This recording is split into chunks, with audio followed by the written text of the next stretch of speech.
Hey guys, tonight we're travelling back to a time when wearing the wrong necklace could get you accused of witchcraft, falling in love could bring down an entire church, and absolutely nobody washed their hands, except maybe to prepare for an execution. Welcome to Tudor England, and at the heart of it all is Anne Boleyn, fashion icon, political lightning rod and queen, whose hand, yes that hand, became the centre of one of history's weirdest, most persistent rumours. You've probably heard it whispered somewhere, that Anne Boleyn had 6 fingers, that she wore a ring to hide something, that what they found on her hand after her death wasn't just shocking, it was straight up medieval creepy. Now listen, you probably won't survive this. Not in the literal sense, you're not getting dragged to the tower or anything, unless your fan cuts out and you start sweating in your sleep. But emotionally, psychologically, once we step into this world of backstabbing courtiers, love letters laced with Latin puns and royal tantrums over daughters being born instead of sons, yeah, you're going to need some hot tea and a long nap afterward. So before you get comfortable, take a moment to like the video and subscribe, but only if you genuinely enjoy what I do here. I mean, I'm about to spend 30,000 words describing the suspicious anatomy of a long-dead queen for your listening pleasure. That's love. Also, drop your city and what time it is right now in the comments. I want to know who else is wide awake at 3 AM pretending they're in a corset. Now, dim the lights, maybe turn on a fan for that soft background hum, and let's ease into tonight's journey together. It starts with a glint.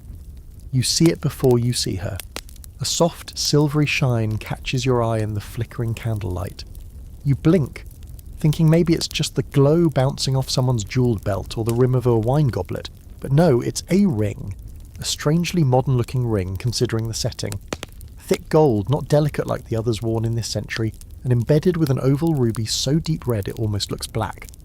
You lean in, eyes narrowing, and that's when you see the hand it's on. It's pale, like the underside of a mushroom with skin so thin the veins beneath it map out in bluish rivers. And long too.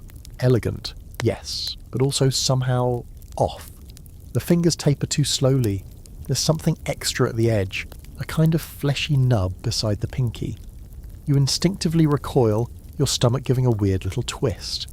The hand retracts, and the sleeve of a richly embroidered gown slips down to cover it. The ring vanishes with it, like it never happened. You turn to ask someone if they saw it too, but suddenly you're not in the room anymore. You're falling, not the panic kind of fall, more like someone's lowered you gently backward into a feather bed made of history. You smell wax and something herbal, lavender maybe, or rosemary. The air feels dense, like it has been exhaled by too many people too many times. You open your eyes and you're standing in a corridor lined with stained glass and wall tapestries that are actively trying to depict someone being burned alive. Very comforting. You check your clothes, still pyjama pants. Awesome. Somewhere nearby you hear music. A lute, maybe 2. Someone is laughing in a way that feels rehearsed. You've arrived. Welcome to the court of King Henry VIII.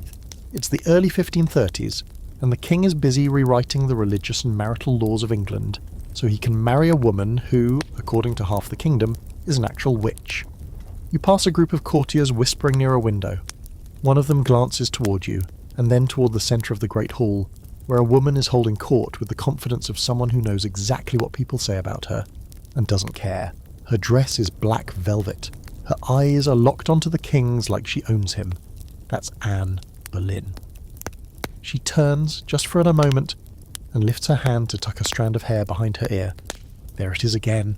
The ring. You stare. It's the same one. Same carved ruby. Same 2 smooth gold band. But this time you can really see the hand beneath it. It's not monstrous, not really. But there is something unnatural. Her fingers are long, yes, but it's the pinky that unsettles you. There's an extension, a sliver of flesh, maybe a growth, maybe nothing, that hugs the edge of the finger like a half-formed twin. It's subtle, just enough to make you wonder, were the rumours true? One courtier leans to another and murmurs, "The witch's mark," hidden under her ring, no doubt. The other just nods, eyes darting to see who's listening. And here's the weirdest part. It's not just a gossipy aside. That little anomaly on Anne Boleyn's hand is going to follow you like a ghost throughout the rest of her story. In portraits, in whispered tales, in modern articles that clickbait you with headlines like, "Or what they found on Anne Boleyn's hand will shock you." This isn't just bedtime gossip. This is the kind of detail historians argue over like it's a national emergency. Was it a sixth finger? A nailless nub? A small mole? Was it even real? What's stranger is how people reacted to it. In a time when deformities were interpreted as signs of divine judgment or demonic influence, Anne's alleged extra finger became a kind of political weapon. They called her a temptress, a sorceress, a usurper, anything that made her seem unnatural, and yet here she is, catching the king's eye, stealing his heart and preparing to become Queen of England. All while wearing that ring. You suddenly feel watched. Not by her. By history itself, maybe. You're not supposed to be here snooping on this ring, this hand, this woman. But too late. You've already seen it. The glint, the finger, the story hidden inside the jewel. And whether the truth lies in bones, in rumours, or in something far stranger, you're going to find out. Eventually. Your feet hit the ground, hard cobblestone, uneven and worn down by a million footsteps before yours. And you realise you're no longer just peering into Anne's world from the shadows. You're in it, fully, absurdly in it. Somewhere behind you, stable boys are being scolded for letting a horse chew through its own reins. Nearby, a group of ladies-in-waiting breeze past, leaving behind a blur of perfumes, rosewater, musk, and something faintly vinegary that might just be Tudor deodorant. You're standing outside the gates of Greenwich Palace, trying very hard not to look like someone who just fell through time in sweatpants. The palace looms in front of you like a fortress made of red brick and bad decisions. Every spire, every arched window looks like it could whisper secrets. And inside those walls, a certain king is making the biggest, messiest decision of his reign. But don't worry, we're not going to him yet. That's like eating dessert before you've even unwrapped the fork. First, we follow her. Here, Anne Boleyn. Not queen yet, not even officially a mistress. Just a lady in waiting with a powerful father and a vibe so intense it makes rooms go silent when she enters. You drift toward the main gate, unchallenged. Apparently, time-travelling insomniacs don't register on the guard's radar. Inside, the place is buzzing. Courtiers swish around like birds of paradise in velvet, silk and satin. No one walks, they strut with deliberate grace that says, "Please do notice me, but don't act like you've noticed me." You're swept into the crowd, accidentally elbowing a short man in a fur-lined doublet who mutters something about your peasant breeches. You finally catch sight of Anne again. She's in conversation with a tall man whose beard could house a family of sparrows. Her laugh floats up like smoke, controlled, deliberate, the laugh of someone who knows exactly when to stop to maintain an air of mystery. Then she turns, and for a second her eyes meet yours.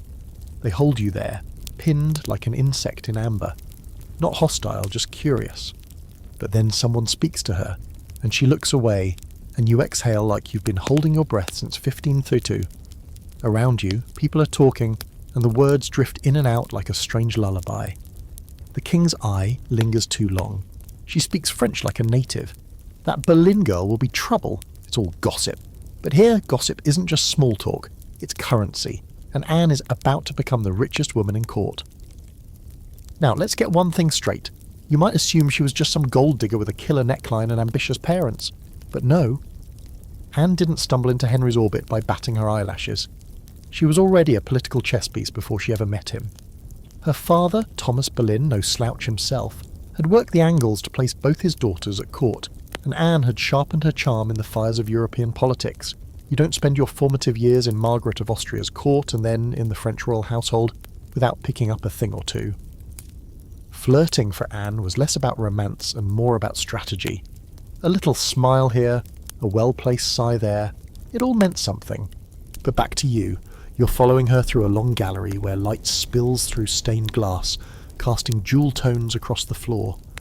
Her shadow moves like it owns the space, and you notice, again, that she keeps her left hand slightly hidden, not jammed in a pocket, those don't exist, but subtly angled behind her fan or resting against her skirt in a way that blocks it from view. A courtier next to you leans in and mutters under his breath. She hides the devil's mark, I'm told. You raise an eyebrow. He nods seriously. They say she's got a finger too many, or a claw where a nail should be. Why else would she be so persuasive? And there it is, the beginning of the legend. You can almost feel it growing around you, like a vine wrapping itself around her future. Anne Boleyn, the seductress, the witch, the queen with the cursed hand, whether it's true or not doesn't even seem to matter. What matters is how the idea spreads. What's more interesting is that even people in her own camp whispered about it. Some servants wrote in letters years later that she always wore long sleeves, that she avoided rings on that hand, or wore just one, heavy and jewel-encrusted, on the pinky to hide something. Was it a deformity, a sixth finger, a wart? Or was it just a mole exaggerated by fear and superstition into something monstrous? You pause near a wide stone staircase, watching her ascend, skirts rustling like whispers. You think about how fragile it all is, how one rumour, one misinterpreted detail, could be enough to shape the fate of an entire queen. And in Anne's case, that tiny hand, and what may or may not have been on it, will one day help justify her death. But not yet. Right now she's just rising. Through court ranks, through public suspicion, through the endless maze of royal politics. Henry is circling her like a hawk, pretending he's not obsessed. His marriage to Catherine of Aragon is in shambles, and Anne is the perfect distraction. Exotic, intellectual, a little bit dangerous. You wonder if she knows what's coming, if she's already read the ending and decided to walk toward it anyway. She disappears into a chamber at the end of the hall, and for a moment, you consider turning back. Maybe you've seen enough, but then you catch a flash of gold, her ring, just as she passes through the doorway. You follow. The air shifts. It's quieter here. The walls are lined with tapestries so heavy they muffle your footsteps. In the flickering candlelight, you see a portrait hanging near the chamber door. Not a finished one, just a sketch really, but unmistakably Anne. Same intense eyes, same long ferrotures. You step closer. The artist has captured the hands in detail. You squint. Wait, are there 5 fingers or 6? The lines are faint, ambiguous. Almost like the artist didn't want to commit either way. And maybe that's how it started.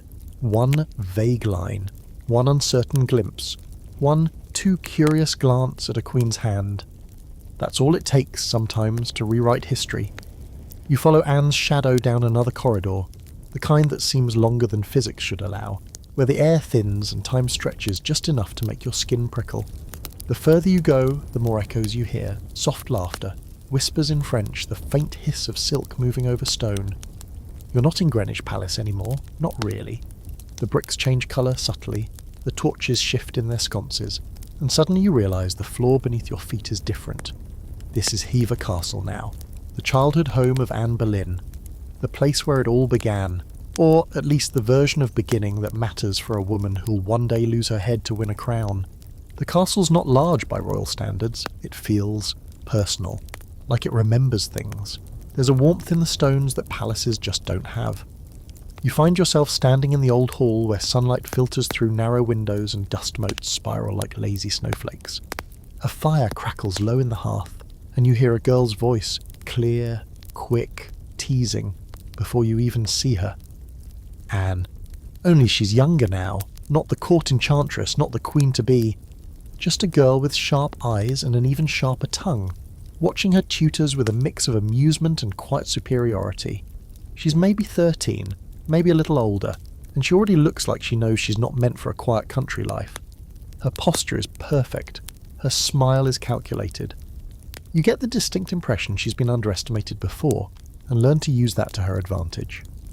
Her parents are in the background.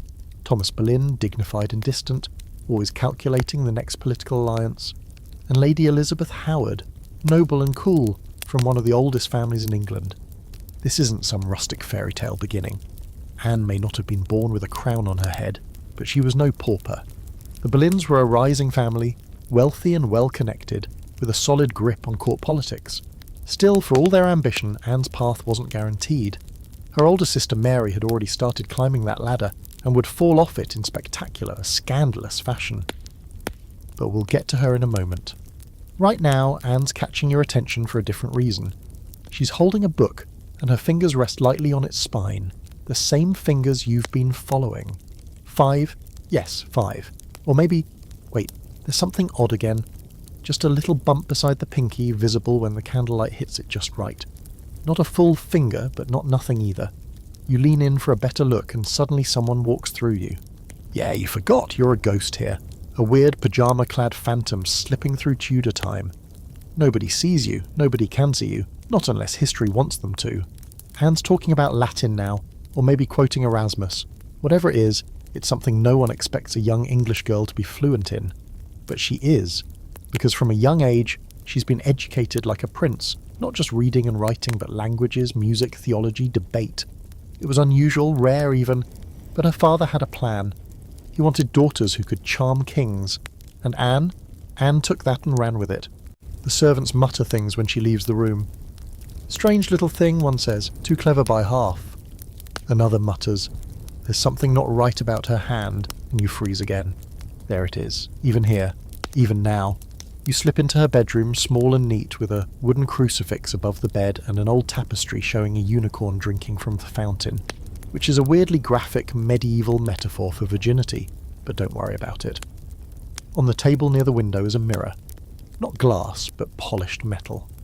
You watch as young Anne sits and studies herself, tilting her face slightly this way and that.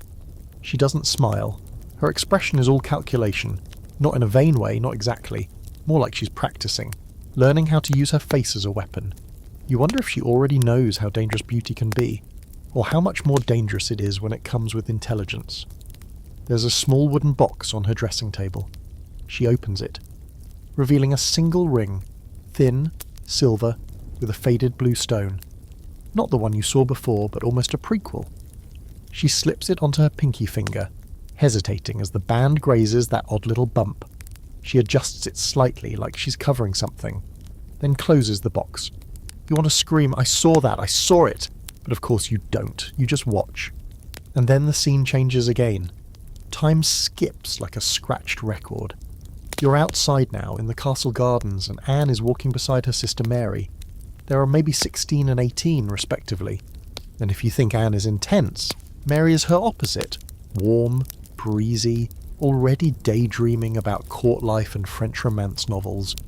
You hear Mary teasing Anne about not smiling enough, about how she scowls too much when she studies Greek. Anne shrugs it off. Then Mary says, "You should marry a poet, someone who won't notice your hand." Anne freezes. "What?" she snaps. Mary looks startled. "I didn't mean..." But Anne is already gone, walking faster, disappearing into the hedges. So yeah, the rumour is already alive. Whether it's real or not doesn't seem to matter. The idea is there, lingering like smoke around a candle. Even her own family notices. And this is long before the king, long before the crown, long before the tower. Before any of the horror starts, there's just this girl with ambition in her blood and something strange on her hand. She re-emerges from the hedge maze a few minutes later, looking perfectly composed again, smiling even. But you see it now, that little moment, just a flicker of it, when even she wondered if people might use it against her. Spoiler, they will. The next morning, if we're calling this bizarre flow of time morning, you wake up in a velvet-draped chair, your neck stiff and your brain still marinating in early Tudor drama. Outside, bells chime across Heverston grounds, and the sky is a heavy silver, like it's about to rain accusations. You stretch, yawn, and remind yourself that you're technically in the 16th century, sitting in the house of one of the most talked-about families in British history. And yeah, still in your pyjamas, nobody's said anything, so let's just roll with it. Today it's Mary's turn to take centre stage. Anne's older sister, Mary Boleyn, is the sort of character history books sometimes forget to fully sketch in. Maybe because she didn't set churches on fire or incite divorces, or get blamed for national upheaval, or maybe because people just found her a little inconvenient. She's referred to rather generously as the other Boleyn girl, which is a little like calling Saturn the other ringed planet. But here's the thing, Mary had the king first. Yep. Long before Anne stirred up international chaos, Mary Boleyn was Henry VIII's mistress. Not just a fling either. He was into her. Enough that he may have fathered one, possibly two of her children, though of course no one can agree on that, even now. You walk into the Great Hall and find her lounging near a window, golden-haired, laughing softly as a young nobleman quotes some imported Italian poetry like he just invented metaphors. She's beautiful, yes, but in a sunny, soft-focused way. Where Anne is sharp and angular and daring, Mary is all warmth and safety. You can see why Henry would have found her easy to love, or at least easy to keep. There's tension between them though, you feel it when they pass in the hallway. Mary nods, Anne barely glances. Sisters, yes, but more like rival planets orbiting the same sun. and you can't help but wonder if Anne ever looked at Mary and thought, I can do it better. I can do it smarter. You trail Mary into a private chamber, dim and perfumed, where she's writing a letter to someone she probably shouldn't be writing to. A French noble? A former lover? Hard to say, but you catch glimpses of lines, words like regret and fondness, and your eyes like wine. Okay, Mary, calm down. Then you see it, her hand resting on the parchment.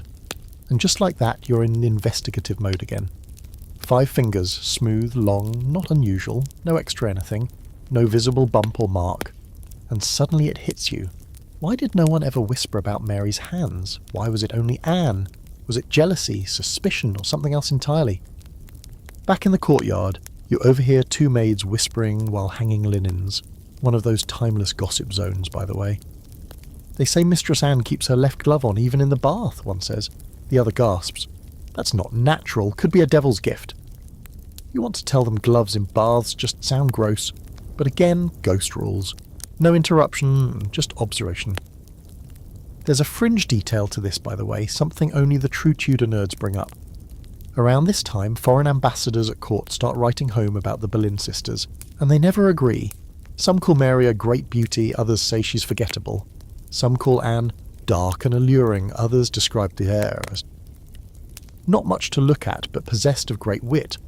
One guy even describes Anne as having a projecting tooth and a large wart under her chin. Like, sir, did Anne insult your dog or something? The takeaway? Even first-hand accounts can't make up their minds. So when people whisper about Anne's extra finger, or a strange mole on her hand, or how she uses her sleeve to hide the devil's teat, you have to wonder, are they describing what they saw or what they feared? Later that afternoon, again afternoon is loosely defined here, you sit in on a small gathering in the Boleyn drawing room. Their mother is embroidering something with terrifying precision. Anne is reading a small book of psalms. Mary is toying with her necklace. Their father, Thomas, walks in with a scroll in hand and announces that the French court has extended an invitation. He says it like someone just handed him a winning lottery ticket. You already know what this means. Mary's been to France, now it's Anne's turn. And that changes everything, because France in this era is not just a place, it's a cultural forge. It's where English girls go to be polished into continental women. It's where you learn to speak with irony, laugh with restraint, and flirt with weaponized grace. And Anne, already clever, already noticed, is about to get her final layer of gloss. Mary rolls her eyes at the announcement, not out of jealousy but boredom. She's been there, done that, possibly kissed half the people involved. Anne, though, Anne's face is unreadable, calmo, but you can almost hear her mind turning, gears grinding beneath that stillness. France is her next step, her next weapon. She says nothing at first, just closes her little book and nods. That night, as the castle sleeps and the candlelight flickers low, you find yourself back in Anne's bedroom. She's alone, sitting on the edge of her bed, turning a ring between her fingers. Not the elaborate one from court, this one's simpler, maybe her own. She turns it slowly, again and again, over the bump on her hand. It's real. You're sure of it now, but it's not grotesque, it's barely there. Just enough for someone to notice if they were looking for something to hate. You wonder if she thinks about hiding it forever. If she knows that this tiny thing, this stupid, insignificant anomaly, will one day be held up as proof that she was unholy, unfit, unnatural. But if she fears it, she doesn't show it. She just slips the ring back on, blows out the candle, and lies back on her pillows like she's already halfway to Paris. And in a way she is. You blink, and France rises around you like a mirage made of velvet, smoke, and unfiltered perfume. Gone are the stone corridors and modest tapestries of Havre. Now you're standing in the middle of something straight out of a late Renaissance fever dream. Satin-draped walls, ceilings painted with gold-leafed angels, and courtiers who look like they woke up and chose excess. The air smells like rose oil, roasted meats, and that sweet, slightly alarming scent of too many powdered wigs in one room. Welcome to the court of Francis I, where flirtation is a daily sport and intellect isn't just encouraged, it's seduction. Anne Boleyn arrives here a girl. She will leave as something much, much sharper. She's in the service of Queen Claude, wife of Francis I, and it's a strange sort of post. Claude is devout, quiet, and, how to put this delicately, not exactly the centre of attention. Francis, on the other hand, is a walking contradiction, charming and scandalous, a patron of the arts and a connoisseur of questionable choices, and Anne, stuck between these two polar forces, absorbs everything. The language, the politics, the fashion. You can almost see her evolving. At first, she's just another maid of honour. Pretty, sure. Clever, yes, but not yet remarkable. Then something changes. She begins dressing differently. Darker fabrics, bolder jewellery, nothing garish, but always eye-catching. She mimics French mannerisms with uncanny precision. How to tilt her head just so when listening. How to pause dramatically before responding to a compliment. How to speak without offering anything at all. She's turning herself into an enigma, and people start to notice.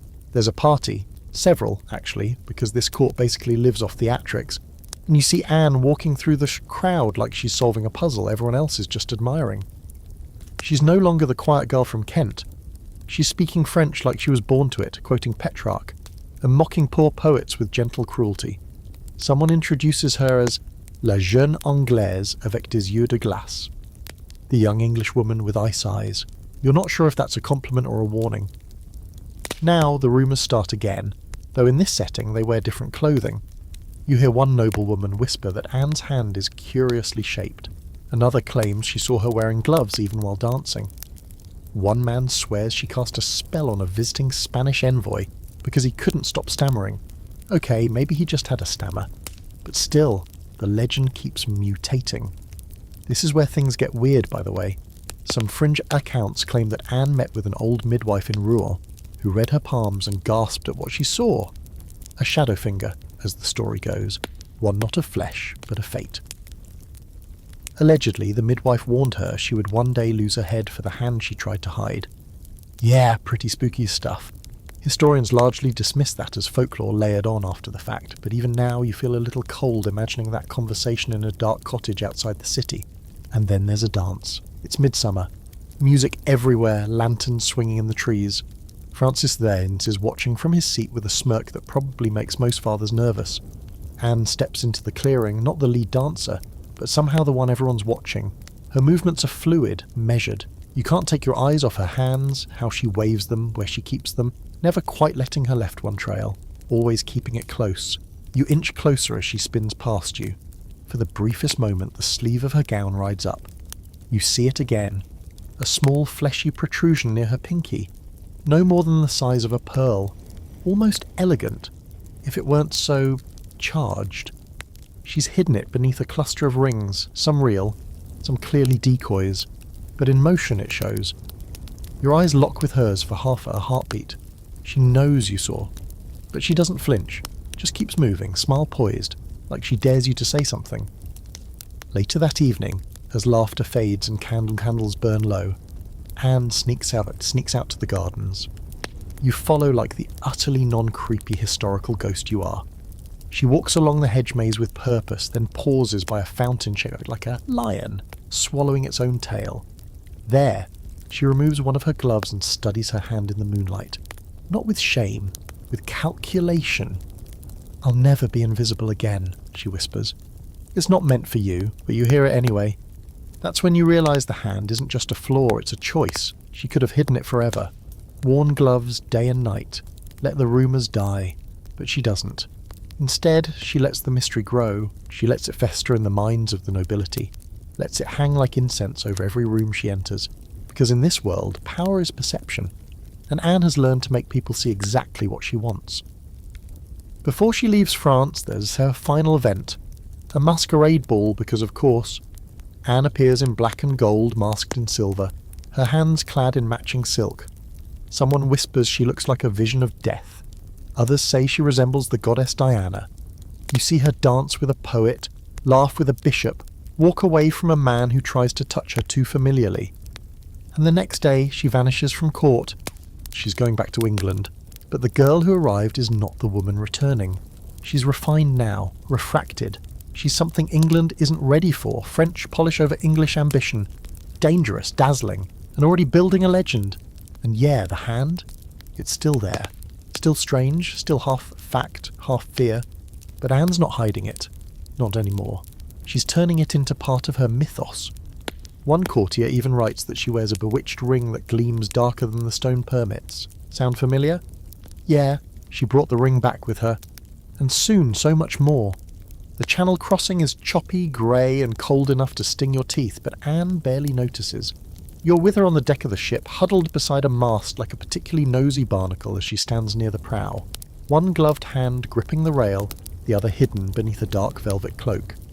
England rises on the horizon, a low smear of cliffs and winter trees, and it's almost too poetic.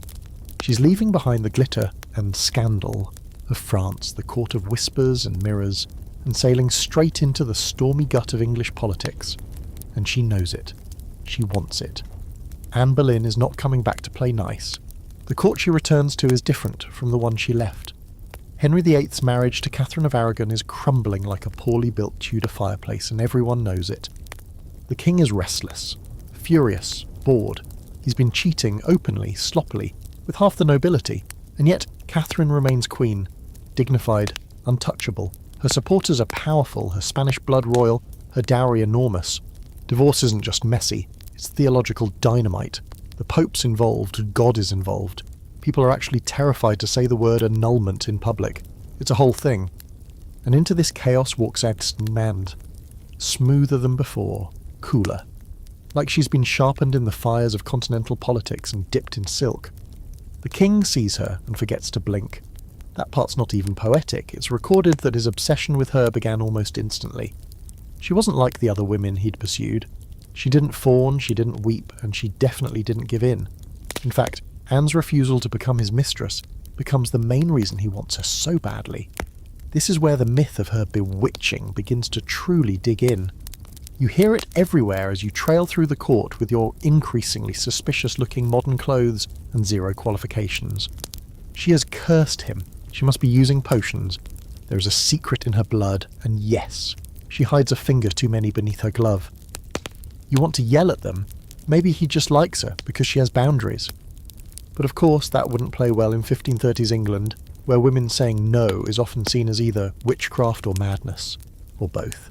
Anne knows this. She plays the part anyway. One evening, you watch her at a courtly banquet, long tables, too much meat, bad wine passed off as vintage, and musicians playing the same 3 lute chords on loop. Anne sits beside the king, still just a lady-in-waiting officially, but clearly something more. She laughs just the right amount. Her neckline is daring but not desperate. And her hands, those infamous hands, are in full view tonight. She's not wearing gloves, you notice immediately. So does everyone else. The left hand, unadorned except for one golden ring, rests gently on the table beside her cup. And there it is. That soft, rounded bump near the base of her pinky. So subtle you'd miss it if you weren't looking. But you're looking, the whole room is. A nobleman across the table stares a little too long. Anne meets his eyes, slowly curls her fingers into a fist and lifts the cup to her lips without blinking. His face goes pale. You almost clap. This right here is one of the great open debates about Anne Boleyn. Was the 6th finger real, or just Tudor-era slander? Some historians believe she had a minor deformity, maybe a tiny digit or skin tag. Others think it was propaganda created by her enemies after her death. Still others believe the truth lies somewhere in between, a real quirk of anatomy exaggerated into monstrousness by people who already hated how smart, foreign and powerful she was.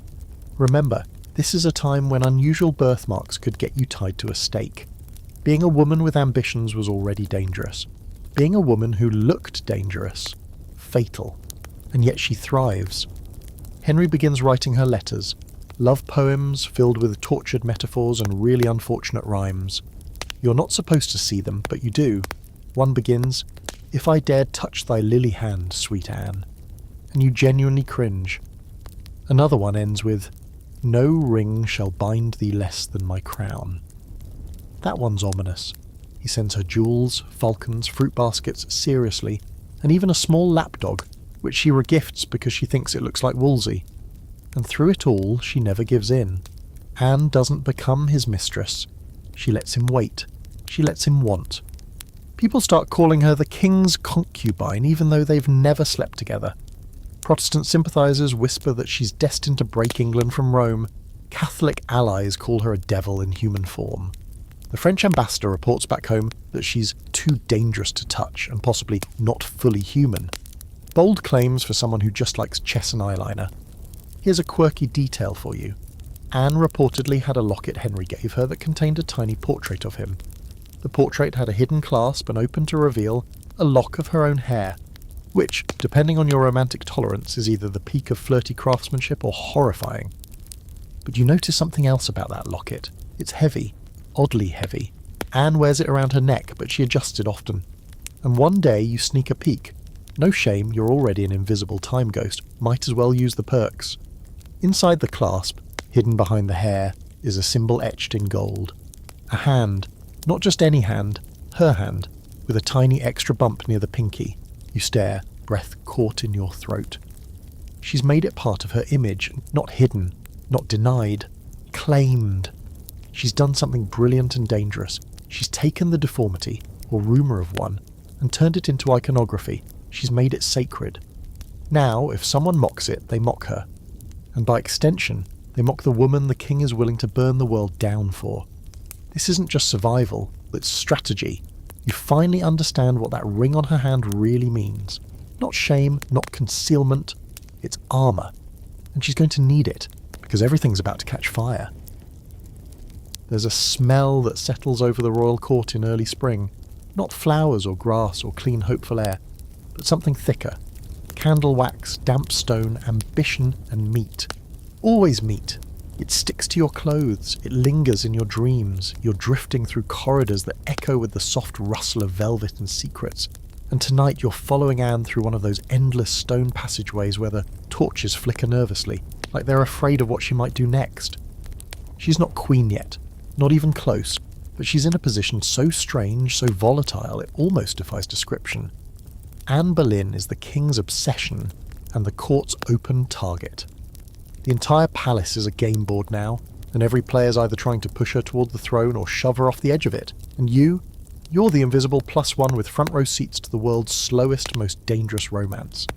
It's a lot like watching two people fall in love on a tightrope above a pit of spikes, except one of them is married, the other is maybe cursed, and the audience is actively praying for someone to slip. You spend your days now drifting through these opulent halls, watching Anne hold court without a crown. She glides through the space like she already owns it. Men bow low, women smile with polite, polished loathing. Anne returns their smiles with just enough teeth to keep them guessing. She knows what they call her behind closed doors. That upstart, the Frenchified temptress, the witch with the cursed hand. You've heard it too. The hand rumours have reached fever pitch. Theories range from the plausible, a sixth finger, to the hysterical claws, fur, scales, a serpent's mark, whatever that even means. One servant swears he saw it move on its own. Another says she wears a special glove woven with holy thread to keep her appendage from summoning demons. That last one is probably just insomnia talking. You finally catch her in a moment of privacy, well, as private as anything gets in the Tudor court. Anne is standing by a window, looking out over the river. The light hits her face at a sharp angle, drawing lines across her cheekbones and making her look like she was carved, not born. Her hands are bare. She's massaging her left palm slowly, working her thumb around the base of that bump near her pinky. Not in distress, just in thought. You wonder if it hurts. You wonder if she ever wished it gone. I used to pray for it to disappear, she says suddenly. You jump. She's not looking at you. She's talking to her reflection, or maybe to something beyond it.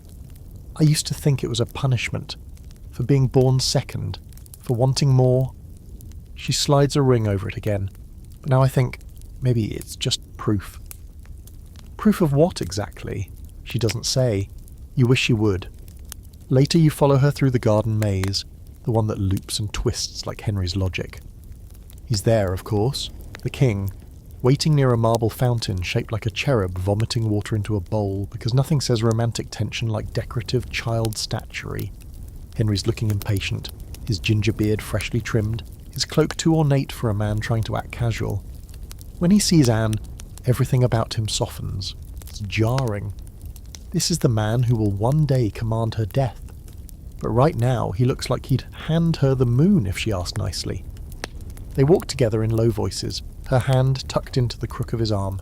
You trail behind, invisible and increasingly uncomfortable, like a third wheel in a Shakespearean soap opera. Anne says something clever. Henry laughs too loudly. Then, without warning, he lifts her hand to his lips. You freeze.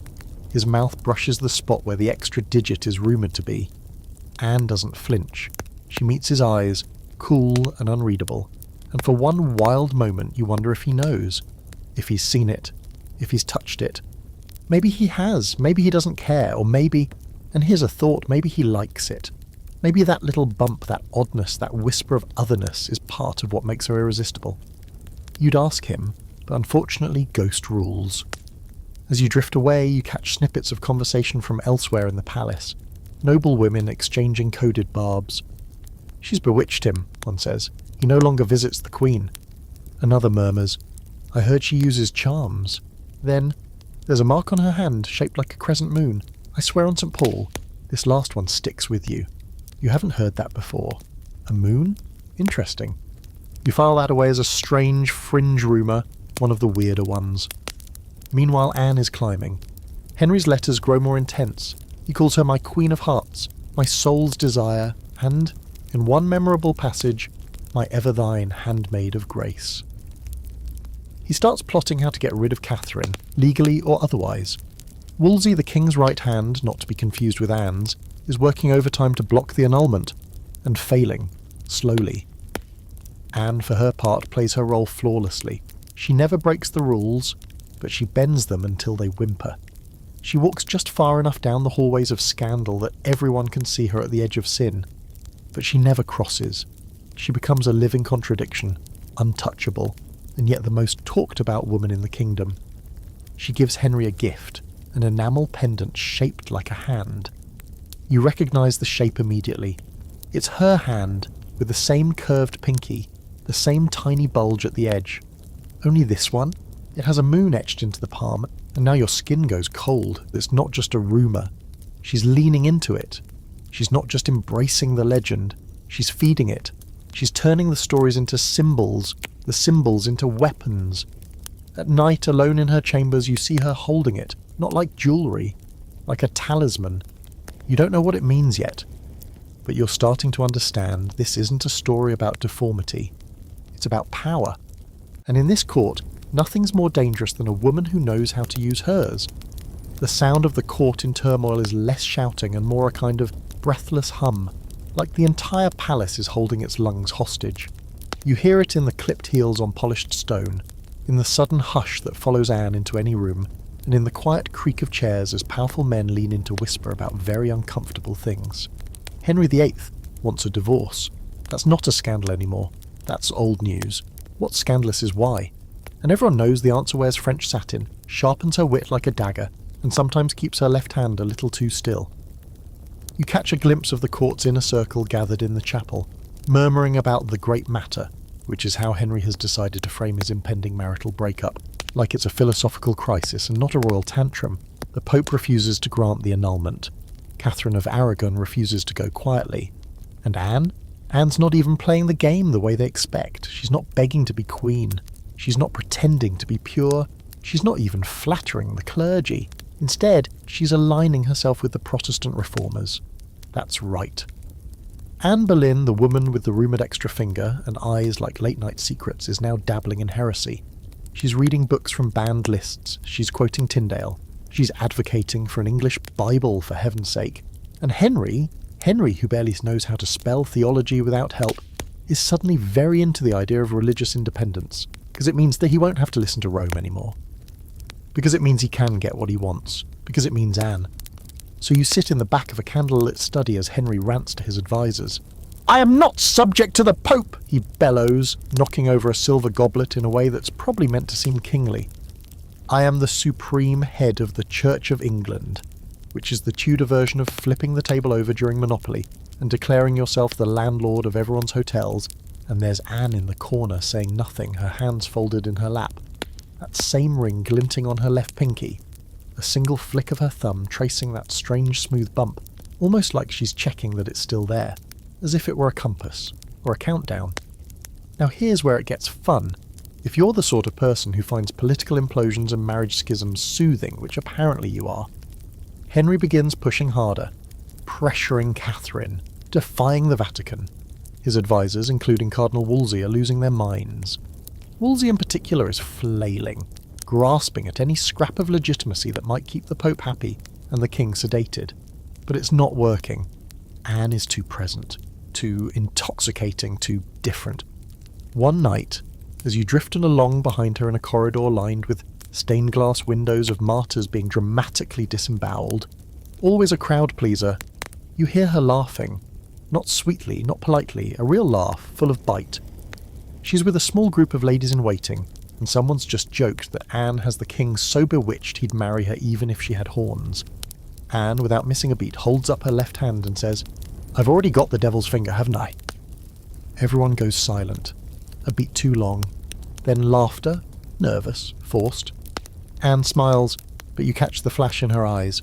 She said it to test them, and they failed. You get the sense that this isn't the first time she's done that.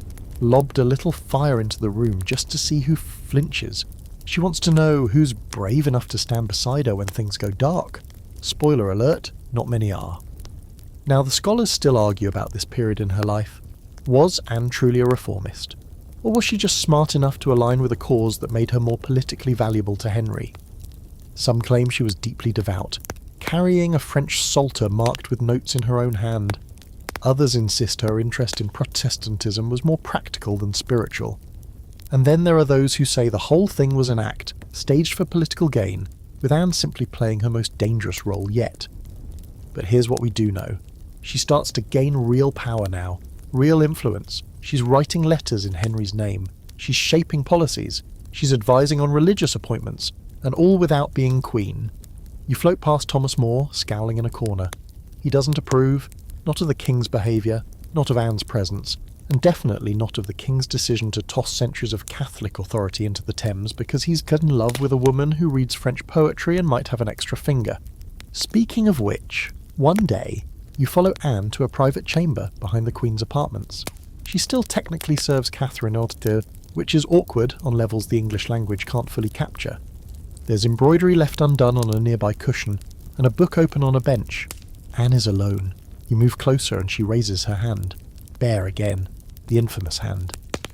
This time she inspects it carefully. Then slowly, deliberately, she takes out a tiny curved knife. You panic. Don't. It's not what you think. She slices a strand of her hair and knots it around the ring on her left hand. Then she holds it up to the light. The hair catches the sun like silk thread, and for a moment the ring glows. She closes her fist around it and whispers something you can't quite hear. This right here is the moment you begin to wonder. What if all the whispers had it backward? What if the thing on her hand wasn't a curse, but a choice? What if the bump, the sixth finger, the moon symbol, wasn't a mark of evil but a mark of defiance? After all, it's not Anne who starts wars. It's not Anne who makes kings irrational. It's the people who can't stand a woman with a mind and a plan. That evening she appears at court in a blood-red gown. A small ring, newly forged, rests on her left hand. It's shaped like a flame. People whisper again. They always will. But Anne Boleyn doesn't flinch. She never does. You find yourself perched near a high window watching a page run across the courtyard with all the breathless panic of someone about to deliver either wonderful news or a death sentence. In Tudor England, the difference is usually about timing. Outside, clouds boil low in the sky like angry porridge, and inside, the court pulses with something just short of hysteria. Because today, Catherine of Aragon officially refuses to step down. Again. And Anne? Anne is done waiting. She no longer plays the obedient servant in Queen Catherine's household. That charade ended somewhere between the fourth annulment petition and the moment Henry built her a private suite in the palace and filled it with gold-threaded pillows and a library. Yes, a library. For a woman. The scandal practically writes itself. Anne now walks through court with her chin high, her gaze level, and her famous left hand uncovered. People flinch when they see it, not because it's monstrous, because it isn't, and that honestly might be worse. You shadow her through the palace's long gallery, her heels clicking softly on the polished stone. There's a hush around her now, like a storm cloud that started speaking Latin. Everyone knows it's only a matter of time. Catherine won't back down, the Pope won't give in, and Henry is a man whose patience crumbles faster than wet parchment. Something's got to break, or someone. Tonight, Anne sits in her chambers reading a letter from Henry. She's lit only by candlelight, and the shadows play across her face like water. never still. You sneak a glance over her shoulder, because of course you do. The letter is breathless, needy, and filled with the usual metaphors. Her eyes are stars, her voice is heaven, her hands are blessed. That last one makes her laugh out loud. "Blessed," she whispers, rolling her fingers slowly, the infamous pinky bump catching the flicker of candlelight. "I suppose he's changed his mind about the claw." She's half joking. Half. There's a servant waiting nearby, a quiet girl with wide eyes and a knack for never making noise. Anne calls her over, removes the ring from her left hand and hands it over. "Polish this," she says, "and don't mention what you feel beneath it." The girl nods, doesn't ask questions, probably will anyway, because here's the problem with rumours: the more you try to bury them, the deeper they grow. Anne's hand isn't a secret anymore. It's a symbol, a punchline for her enemies, a talisman for her supporters. The more powerful she becomes, the more power people give to the smallest part of her. It becomes easier to call her a witch than to admit she's smarter than most of the men around her. And now the king is ready to act. You're in the throne room, or what passes for one, when Henry bursts in like a thunderclap in silk stockings. He declares Catherine uncooperative, disobedient, and legally nullified. He announces his intention to marry Anne, not court her, not dally with her, marry. A pause falls over the room like death. Someone coughs, someone else starts breathing too loudly. Then chaos. The court erupts, supporters cheer, loyalists to Catherine recoil, the clergy look ready to faint or light someone on fire, possibly both. And Anne, she doesn't even blink. She just steps forward. D'Urban lays her hand, that hand, on Henry's arm and says, "Then let us waste no more time." It's not exactly romantic, but it's very Anne. Still, there's a hiccup, several actually. The Pope doesn't recognise the marriage. Spain is furious. Catherine refuses to leave. And Henry? Henry pulls the ultimate, "Fine, I'll make my own rules" move and marries Anne anyway. In secret, then again in public. And just like that, Anne Boleyn becomes Queen of England. You're there for the coronation. You shouldn't be, but time really has no boundaries anymore, and you've apparently earned VIP ghost access. The procession is vast. Horses, banners, priests faking smiles, nobles pretending this isn't a constitutional crisis. Anne rides high, dressed in white ermine, crowned with St. Edward's crown, normally reserved for reigning monarchs, not consorts. But Henry insists. She's not just any queen. You walk beside her carriage unnoticed, watching her wave to the crowds. Some cheer, many don't, but she waves anyway, regal, untouchable. Her left hand sparkles with rings now, not just one, but several, stacked and shining, almost like armour. And you swear in the briefest of moments you see something carved into the largest one, a crescent moon, just like before. The ceremony inside Westminster is painfully long, lots of kneeling, blessing, oiling, Latin. But the real spectacle is Anne. She kneels with perfect grace, she stands with terrifying calm, and when the crown is placed on her head, she doesn't cry or smile. She just closes her eyes for one beat too long, like someone watching a fire grow behind their eyelids. Later she returns to her private rooms, crown removed, gown stained with perfume and candle smoke. You sit across from her, watching her undo her rings one by one. The final one, the flame-shaped band, sticks slightly at the joint where the bump meets the pinky. She twists it loose, examines the skin beneath. It's pale, almost ghostly. "I thought it would go away once I was queen," she says softly. "Not to you. Maybe not to anyone. But here it is. Still me." And that's the strange truth of it. The crown didn't erase her. It only magnified her. She's the Queen of England now. She has everything she asked for, and absolutely no idea what it's going to cost her. The bells still haven't stopped ringing. It's been weeks since Anne Boleyn's coronation, and London is stuck in a weird space between celebration and judgment, like the whole city's holding a fake smile while eyeing the exit. You drift through the cobbled streets, listening to townspeople argue over whether she's a whore, a prophet, or a queen sent by Satan himself. Everyone agrees on one thing, though. This marriage has changed England forever. And not in the relaxing, let's take a walk by the river sort of way. More like tectonic plates shifting under a rickety Tudor house. Something big is cracking. Back at court, Anne moves through her new role with the sort of determination that terrifies and impresses in equal measure. She's now Queen Anne, a officially, legally, and unapologetically. And she is everywhere. She's overseeing her household like a general, attending court sessions with a quiet smirk, and continuing to advise Henry in private, especially on the selection of clergy now that he's made himself the supreme head of the Church of England, which, let's just be honest, is basically the political equivalent of changing your religion mid-fight just to win the argument. Anne wears her crown often. Some queens lock theirs away for ceremonies. Not Anne.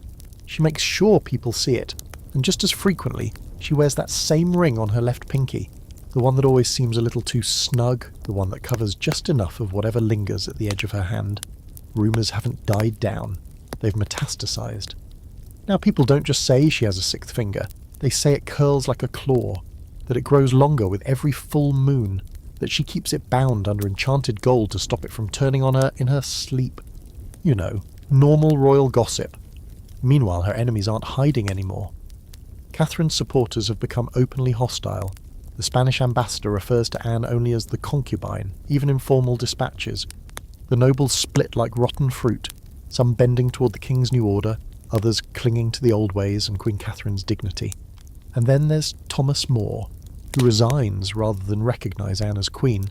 He'll pay for it later, but for now he walks out with his moral compass held annoyingly high. And you? You're everywhere. You're the ghost in the gallery, the breeze in the corridor, watching history from inches away as it leans over a cliff and shrugs. One night you find Anne alone in the chapel. She sits beneath a stained glass window of St. Margaret, holding a dragon like it's a house pet. Anne doesn't pray, she doesn't kneel. She just stares up at the coloured glass while absent-mindedly turning that pinky ring around and around. The gold flashes in the candlelight.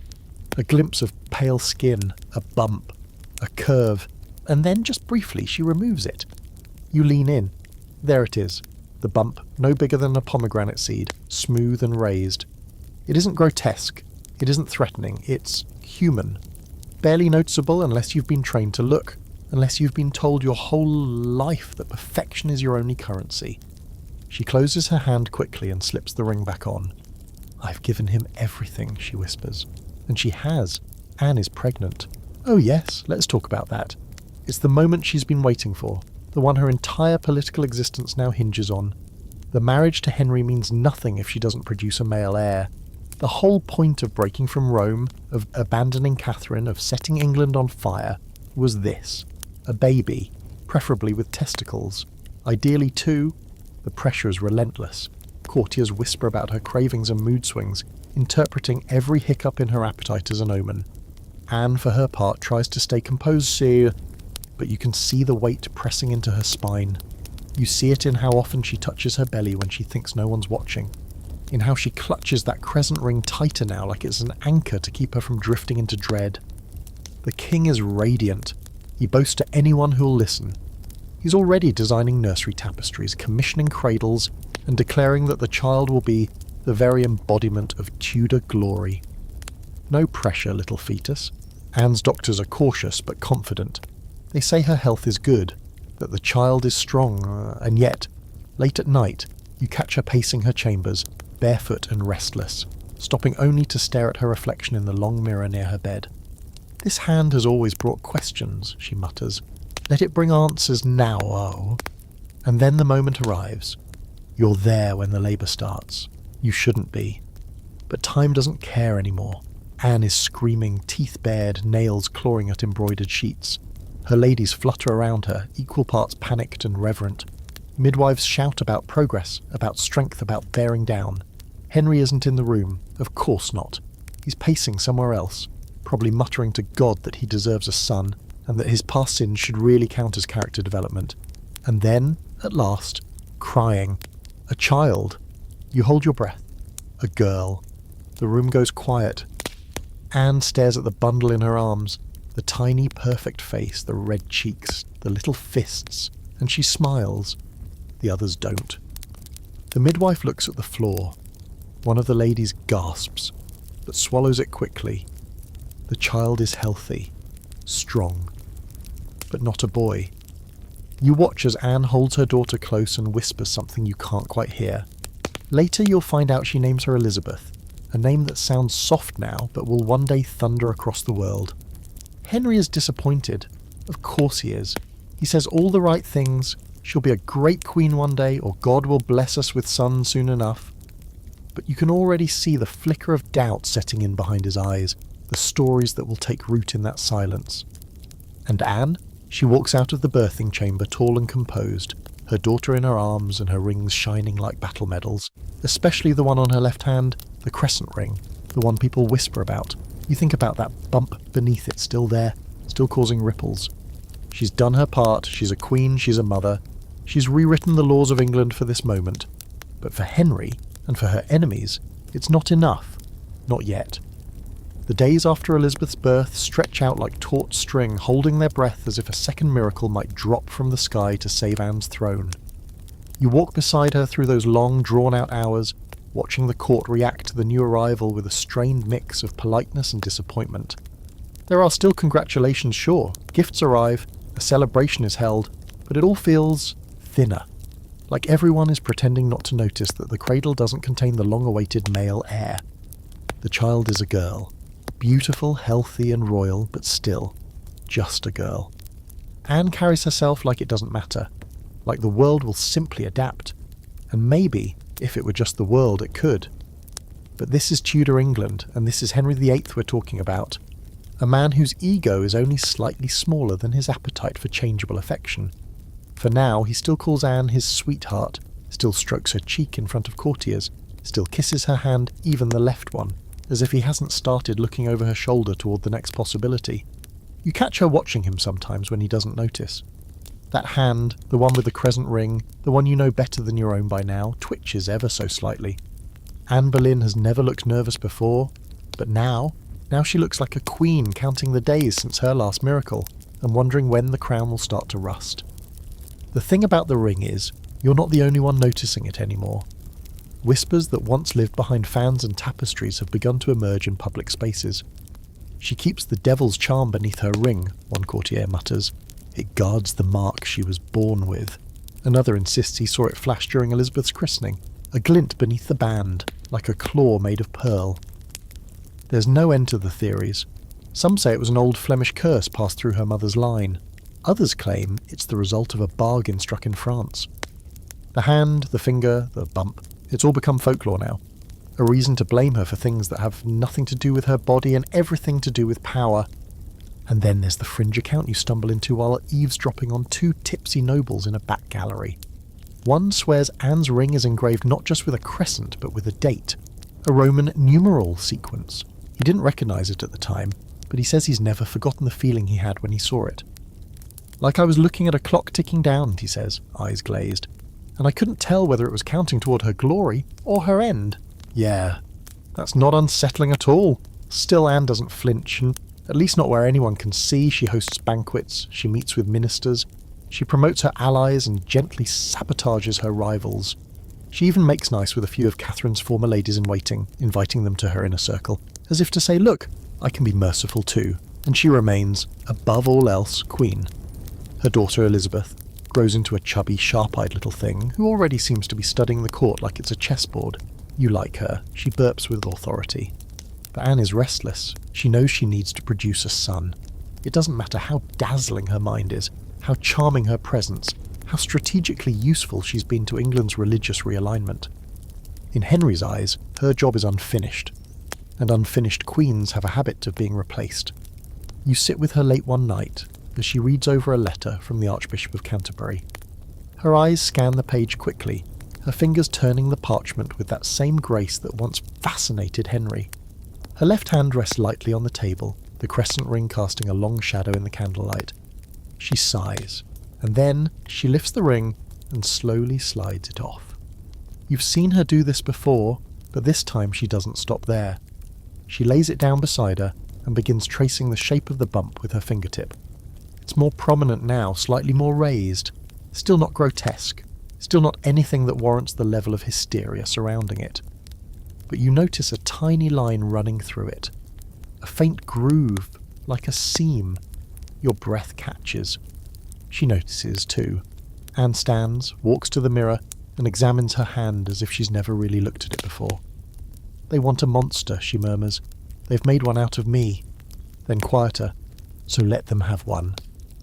What she means by that isn't clear. But soon after, Anne begins changing the way she presents herself. She leans harder into the rumours. She starts wearing darker colours, deep greens, blacks, even a shade of crimson that makes her look like a living myth. Her jewellery grows bolder. More gold, more red stones, more rings, especially on the left hand, especially that ring. At court, she lets it show. She makes no effort to conceal the curve of her finger anymore. And it works, in a twisted sort of way. The fear only makes her more iconic. She becomes a living riddle. Part queen, part witch, part prophet. It unsettles the court, it unsettles Henry. But it can't last, because eventually even myths get old. And Henry, bored and bruised by fate, starts to look elsewhere. Whispers of a quiet young woman with flaxen hair begin to circulate. Jane Seymour. Pale, patient, pliable. The anti-Anne. No fire, no bite, no sharp tongue. Just gentleness and womb potential. Anne sees it happening. She's seen it happen before. She just never thought it would happen to her. You watch her watching him watching Jane, and that's when something inside her changes. Something subtle, but final. She turns away from the window, the smile frozen in place, and walks back into the room with the posture of someone preparing for war. Because war is coming, and she's already dressed for it. The court awakens slowly, like a hungover beast, and on this particular morning it smells of damp wool, spiced wine, and unease. The kind of day where nobody says what they're really thinking, and everyone pretends they didn't see what they just saw. You're moving through the Great Hall, trying not to trip over a sprawled hound as servants sweep up the aftermath of a feast nobody enjoyed. It was supposed to be a celebration, something vague about trade with the Low Countries, but everyone knew what it really was. An opportunity for Henry to show off Jane Seymour like she was a new tapestry he might hang over the ruins of his last emotional investment. And Anne? Anne was seated at the king's left, dressed in green and gold, her hair twisted into braids sharp enough to wound. She smiled. She laughed. She toasted with her usual crisp precision. But you watched her fingers all night. The left hand trembled. Not enough for anyone else to notice, but enough for you to feel it echo through your chest. Now she walks alone through the East Gallery, her slippers muffled on the ancient carpets, her crown just slightly askew. Not the formal one. This is a slimmer version, everyday royalty, the kind worn by queens trying to look casual while carrying dynastic trauma on their shoulders. She stops before a portrait of herself, painted just after Elizabeth's birth. You've seen it before, Anne, serene with the child in her arms, and that left hand strategically folded beneath fabric. Clever. Always clever. She stares at it now like she's trying to remember who that woman was. Then slowly she raises her hand and presses it against the canvas, exactly where her painted hand hides. "You were easier to love," she says softly, "before you started failing them." Failing them, as in the court. The king, the country, the ghosts of all the women before her who'd been told to produce sons or disappear. Anne hasn't disappeared. But she can feel the floor shifting beneath her. The court is no longer just whispering about her hand, or her temper, or her Protestant leanings. Now they're whispering about treason. It starts subtly. A glance here, a paused conversation when she walks into the room. Then come the stories. Anne argues with the king in private. Anne slaps her ladies. Anne visits astrologers. Anne weeps alone. Anne curses her own womb. And always the same dark refrain. Anne is not whole. She was never right. Look at the hand. Look at the ring. The devil left his mark, and it's growing. That last bit comes from a letter you find dropped under a bench in the Queen's music chamber. It's unsigned, but written in a feminine hand. "I have seen it myself," the writer insists. "The twisted bone beside the finger. It is not skin. It is horn." You're almost impressed. Someone has managed to turn a barely there physical anomaly into a full-blown satanic origin story. Horn! Really? What's next, Scales? Meanwhile, Henry grows colder. He no longer touches Anne in public. He barely speaks to her during council dinners. And when he does, it's with that clipped, tolerant tone people use when their plans are already halfway down another path. You follow him through the gardens one afternoon and catch him muttering to Thomas Cromwell about the burden of incompatible spirits and matters of succession. The words are slippery, but the meaning is clear. He's looking for an out. Again, Anne, to her credit, doesn't collapse. Not yet. She still holds her head high, still attends events, still dresses like thunder in velvet, but she's growing thinner, tighter. Her eyes flick faster from face to face, and her left hand, it's more visible than ever. No gloves. The ring still present, but no longer always covering the bump. You watch her offer it deliberately to be kissed. You watch nobles hesitate, then lean in anyway. That's when the dream begins to crack. It's an evening like any other, except it isn't. You find yourself back in Anne's chambers, hidden as always in the seams of reality, while she's seated beside the fire with her daughter. Elizabeth is barely toddling, reaching for books and biting a wooden doll that looks suspiciously like the Pope. Anne smiles. For real this time. Not the performance smile, the old one, from France, from before. But then, a knock. And another. Too many footsteps. Lady Rochford enters first, Jane Boleyn, Anne's sister-in-law. Sharp-faced, unsmiling, and behind her 2 men in the king's livery. They bow low. Their expressions are carved from oak. "My lady," one says, "you are summoned." Anne doesn't move. By whom? They don't answer. She stands slowly. Elizabeth clings to her skirts.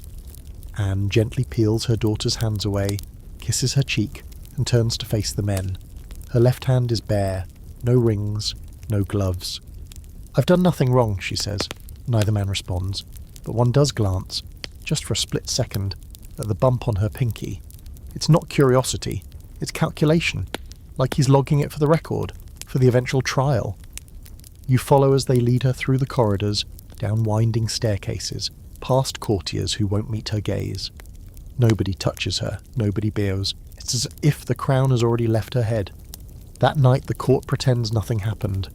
Musicians still play, food is still subtle served. Henry smiles at Jane Seymour and tells jokes loud enough for everyone to hear. But in the shadows, in the gaps between conversations, people murmur. They found her books. She practiced charms. She summoned storms. And, of course, have you seen the mark on her hand? That was no birth defect. One woman claims Anne fed blood to a sparrow. Another says her hand once bled for a week without a wound. A third swears she saw a ring engraved with a serpent devouring its tail. You want to scream, but there's nothing to say. You know the truth. That bump on her finger was never a curse. It was never a spell. It was just a bump, a small, meaningless thing, until they needed it to mean something. It's quiet in the Queen's apartments now, too quiet. The kind of silence that creeps under doors and nestles in folds of brocade hanging in the air like smoke after a fire. You're back in Anne's chambers, except they're not hers anymore. Not really. Half the candles are unlit. The fire has burned low. Servants scurry through, collecting her things with careful hands, folding gowns and tucking away jewellery, as if the fabric might explode if handled too roughly. And on the vanity sits the little carved ring, the crescent moon one, left behind.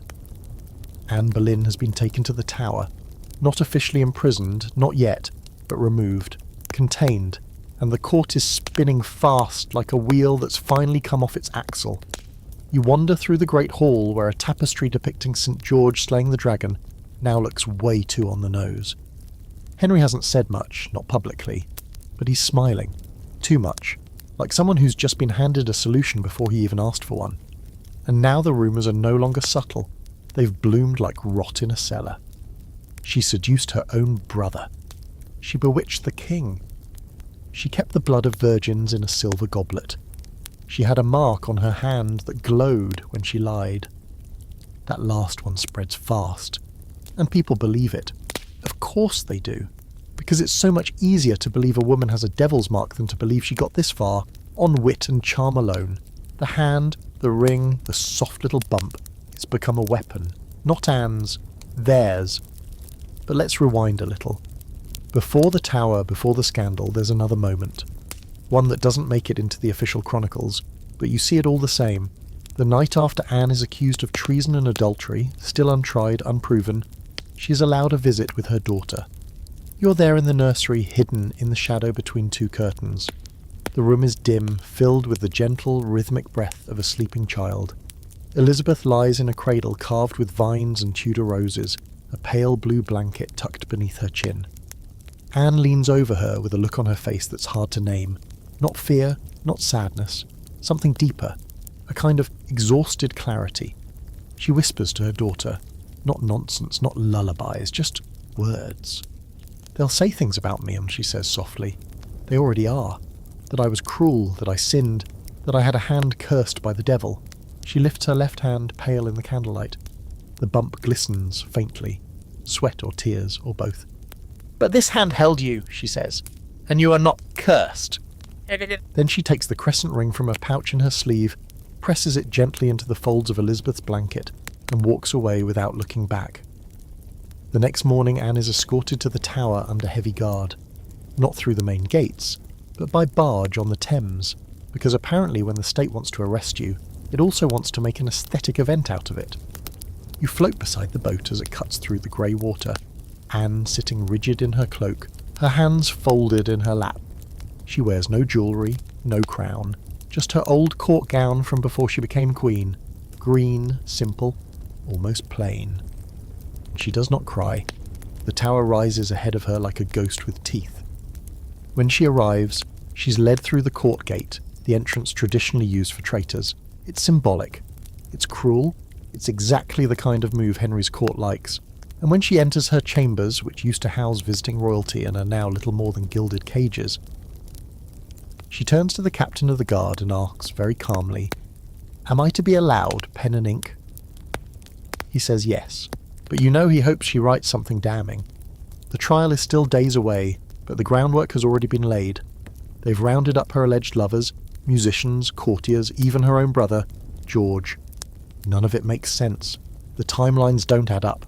The supposed witnesses weren't even present, but logic doesn't matter anymore.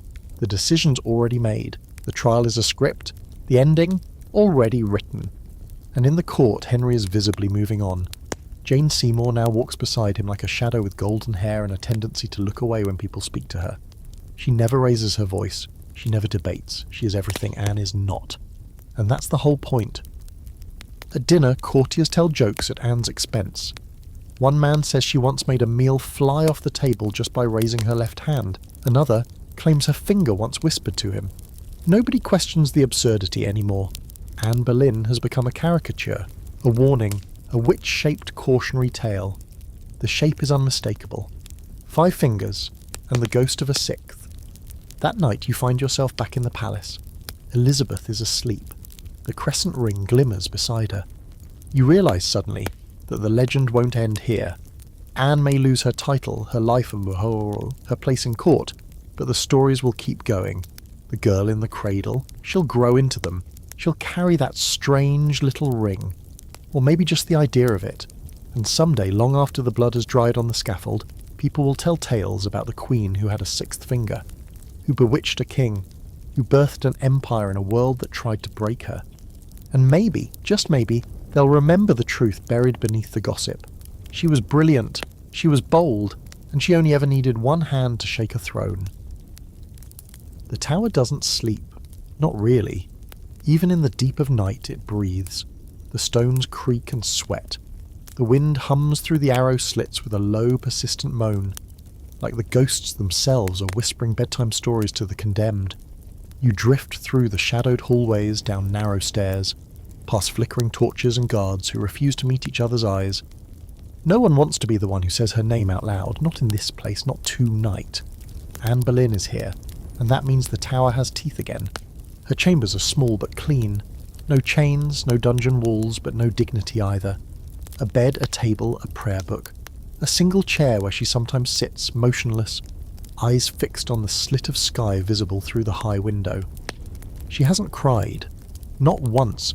You've watched her closely. She stares. She thinks.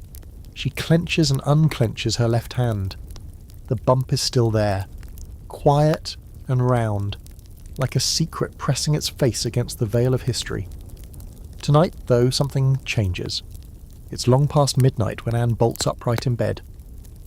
There's no sound, no noise from the guards, no shout in the corridor, just a presence. You feel it too, like the room has tilted slightly, like the air has thickened. She stands barefoot and walks across the cold stone floor to the mirror, a small one, cracked in the corner, hanging crooked on the wall like even it wants to look away. She stares at her reflection, then slowly lifts her left hand. "I know you're here," she says softly. Okay, that catches your attention. You look around, certain for once that she can't mean you, but there's something in her eyes.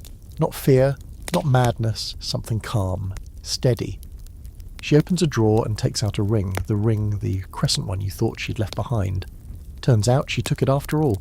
She slips it onto her finger, and something about the way she does it feels ritualistic.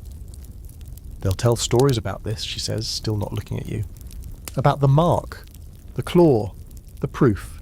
She turns, walks to the wall and presses her hand against the stone.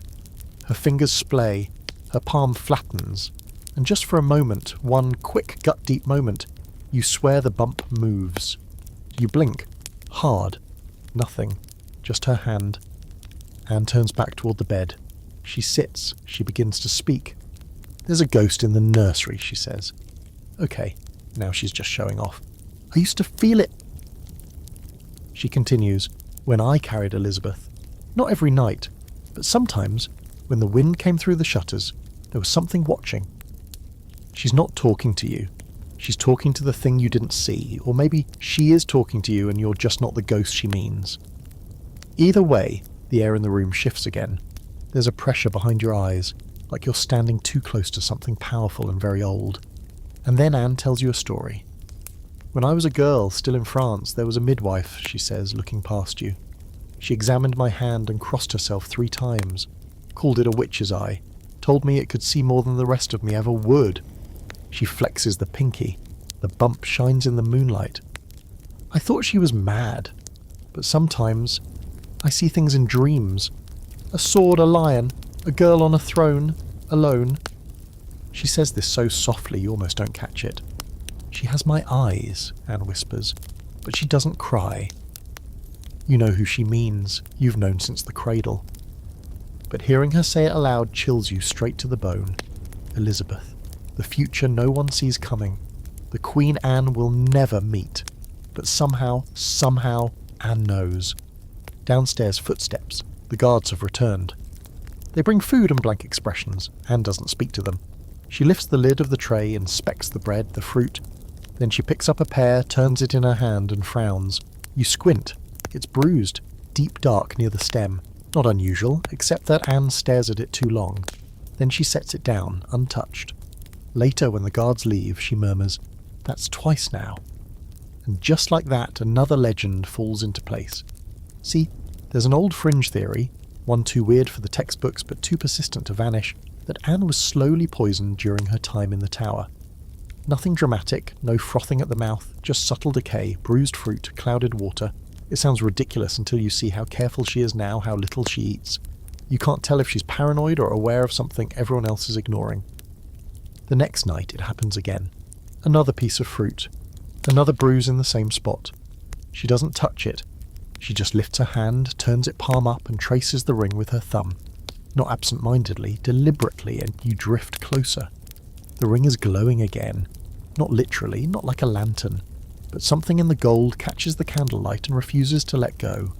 The crescent moon etched into the band seems deeper, sharper. Anne lowers her hand. "They can't kill me if I'm already gone," she says. Okay, that one chills you for real. She lies down, doesn't sleep. You stay there, hovering, the air too still, your spine buzzing like static. Something's building, not in the court, in her. And out of the corner of your eye you see a shape move through the wall. Not you, not a guard, something older. You blink, nothing's there. Anne turns her head.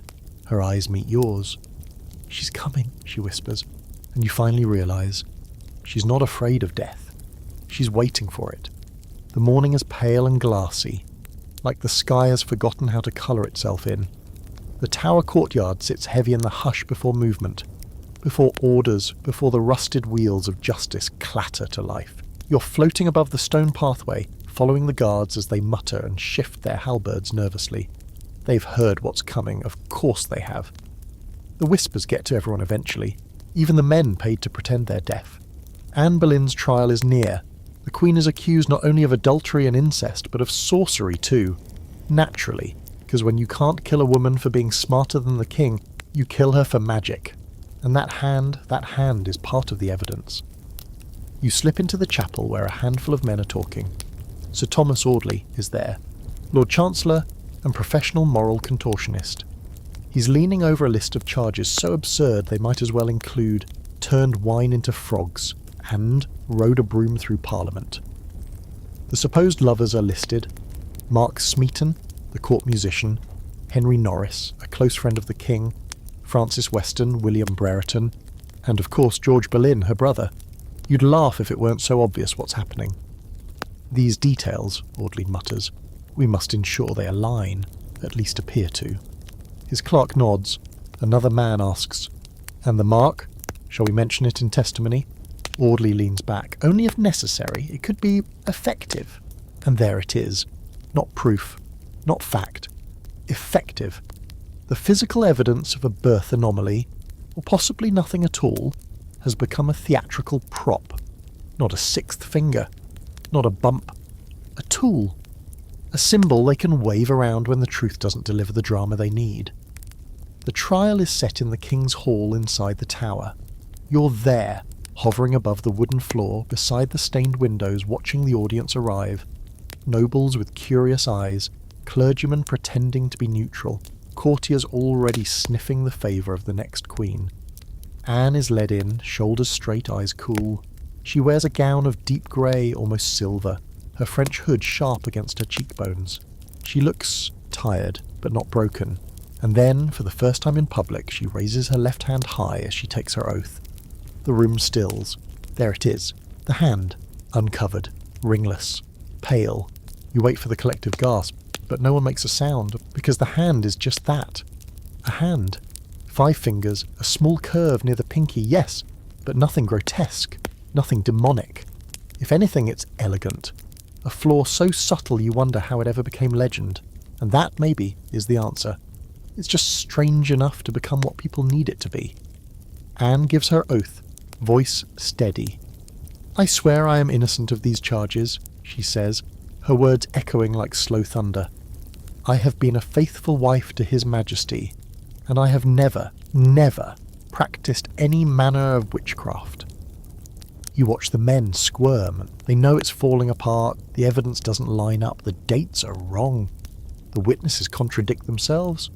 Mark Smeaton, the musician, confessed, but under conditions nobody wants to discuss.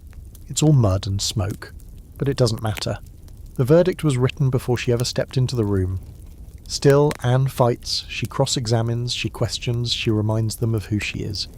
"I was crowned with St. Edward's crown," she says, "as a queen in my own right. You may strip me of title, but you cannot unmake what I became." The hand rests on the wooden rail, calm, exposed. And then it happens. A witness mentions the mark, just in passing. A courtier who once helped dress the queen, trying to boost his credibility. "She wore her rings always," he says, "especially the one on the left hand, where she concealed what she called her little mystery. Some thought it unnatural." The phrase lands like a stone in a pond. Ripples. Anne does not react. She doesn't roll her eyes, doesn't flinch. Instead, she lifts her hand again. "Yes," she says, "I was born with a flaw, a small one. You see it now." The court murmurs. A few lean forward. "I wore a ring not to hide it, but to make it mine," she continues, "because when the world sees something they don't understand, they call it dangerous. When they fear it, they burn it." Her voice doesn't rise. It drops, soft, lethal. "I never cast a spell," she says, "but if you believe a finger can doom a queen, then perhaps the king's throne is more fragile than it appears." A pause. Then Audley calls the next witness, and the moment passes like a shadow swallowed by light. You drift back, stunned. That speech, it wasn't a defence, it was a dare. Hours pass, testimonies pile up like lies in a tavern. Anne remains composed. Only once does she visibly blink back tears when her brother is dragged in. George Boleyn stands tall, sharp, still carrying the arrogance of court life. He looks at Anne only once. You don't hear what they say, but when he's accused of incest, even he can't fake composure. He pales, he shakes, and then he laughs. The court does not. In the end, the verdicts come swiftly. Guilty. On all counts. Adultery, incest, treason, and by extension, sorcery. Not proven, but implied. They don't need to say the word, the mark on her hand has already spoken for them. Anne is taken back to her chambers. The sentence is death. By burning or beheading, the king will decide. Later that night she sits before the fire. Her hand rests in her lap. The crescent ring lies on the table beside her, silent. You sit across from her, even though she can't see you.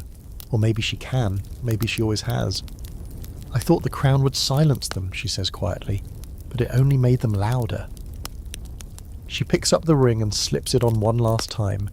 Then she lifts her hand toward the firelight. I gave them a legend, she says. They gave me a story, and in that moment the hand isn't cursed. It's history. It starts, like everything does in Tudor court, with a whisper. The sound of it scuttles through the corridors of the tower like a mouse with too many secrets. Anne Boleyn has been sentenced. Her lovers condemned. The king, it said, has already chosen Jane Seymour's wedding colours. But the whisper tonight isn't about Jane, it's about Mark Smeaton. You follow it to a corner of the tower where two guards are muttering, low and urgent, not even pretending they aren't terrified of their own words. He didn't confess freely, one says. They used the rack. The other shakes his head. And he still never mentioned the hand. That came later, from someone else. Someone else? You already know who. You flash back to court weeks earlier, when Lady Rochford, Jane Boleyn, spoke just a little too clearly, a little too conveniently about Anne's supposed dark practices. She didn't use the word witchcraft, but she came so close you could smell the smoke. And she described the ring, not just its presence, but its power. She wore it always, she said, as if it spoke to her, as if it knew things. That's what turned the tide, you think? Not the charges, not the gossip. That. One layered rumour delivered in the right tone to the right men, and now it's become gospel. The moon is high when you return to Anne's chamber. She's alone, writing. The candlelight burns low and unsteady, casting shadows that stretch across the stone floor like they're trying to sneak away. Her writing is smooth but slow. You hover above her shoulder and catch glimpses, snatches of verse, not letters. She's writing a poem, a final one maybe. And in the margins she draws small circles, over and over, some open, some closed, or some joined at their ends, like rings or moons. She pauses, rubs her temple, then slowly she removes the crescent ring. She places it on the table and stares at it. Do you know what they said about it? Oh, she asked no one in particular, or maybe everyone. That it made me hear things. She picks it up again, presses it to her lips, then to her palm right over the bump. You can see it now more clearly than ever. Smooth, pale, slightly raised. Nothing supernatural, nothing demonic. But it's what people think it is that matters, and Anne knows that. Later you slip through the walls of the tower to the cell where Mark Smeaton lies chained. The musician, the scapegoat. He's mumbling to himself, eyes swollen, lips split, but even now he repeats the same thing. She never touched me. Never. She smiled at me, and that's all. He breaks off, muttering a hymn under his breath. And here's the part you never expected. He saw the hand, really saw it. She showed it to me once, he whispers. She said it made her different, that people would always think it meant something it didn't. He chokes back a sob. She laughed after and said maybe she should start charging people to look. And that right there is Anne, always walking the knife's edge between self-awareness and sarcasm. A woman who knew how a court full of bored, terrified men would rather believe in demons than accept that a girl from Kent with a strange little hand had outwitted them all. As Mark Smeaton's voice fades, you return to Anne. She's sitting on her bed, not sleeping, just waiting. That's when Lady Kingston arrives, the constable's wife, who's been overseeing Anne's needs in the tower. She's pale, flustered, already brimming with the need to say something she knows shouldn't be said. The king has sent word, she says. Anne looks up. Burning or beheading? Beheading. Anne nods. French style? Yes. A small, strange smile flickers across her lips. At least he remembered I liked France. Lady Kingston hesitates, then adds, They say you're brave. Anne tilts her head. They used to say I had horns and could charm the weather. So really, this is progress. She doesn't cry, doesn't pray aloud. Instead, she reaches for the ring again, the one that's been both shield and target. She turns it once, twice, then removes it. pressing it into Lady Kingston's hand. "For Elizabeth," she says, "and that, more than any speech, any scandal, any flame, is her legacy." You float through the tower one last time that night. The guards speak less, the prisoners pray more. Outside, the wind smells like rain and memory. Inside, the bricks remember too much. And in the court, preparations are already being made for a wedding. Henry apparently can't stand to be unmarried for longer than an afternoon. Jane Seymour waits in the wings, as quiet as a foghorn. She has no deformities, no fire, no enemies, at least not yet. The next morning you return to Anne's cell. She's dressed, seated. Her hair is tucked beneath a hood. Her hands are still. The left one rests in her lap, empty, uncovered. The bump is visible now, no longer hidden. You half expect her to cover it again. She doesn't. Instead, she looks up directly where you are, and smiles, as if she knows she's not alone. The sky over London is overcast, but you swear it's not clouds. It's judgment, stacked in layers like wool over the city's conscience. May 19th, 1536, the day Anne Boleyn dies. The tower is oddly calm, like even the ravens have decided to keep it low-key. You hover above the courtyard where the scaffold has been assembled. Neat, fresh wood, swept clean, and a black cloth draped over the platform like someone thought a little dignity might help. It won't. They have brought in a French executioner per Henry's request. See? Romance isn't dead, just Anne. You watch him pace, testing the weight of his sword, not an axe, a blade. Quieter, cleaner.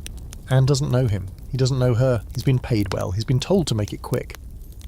Meanwhile, the court continues, as it always does. Henry is hunting. Yes, hunting. The man is literally galloping around in green tights while his wife prepares to die.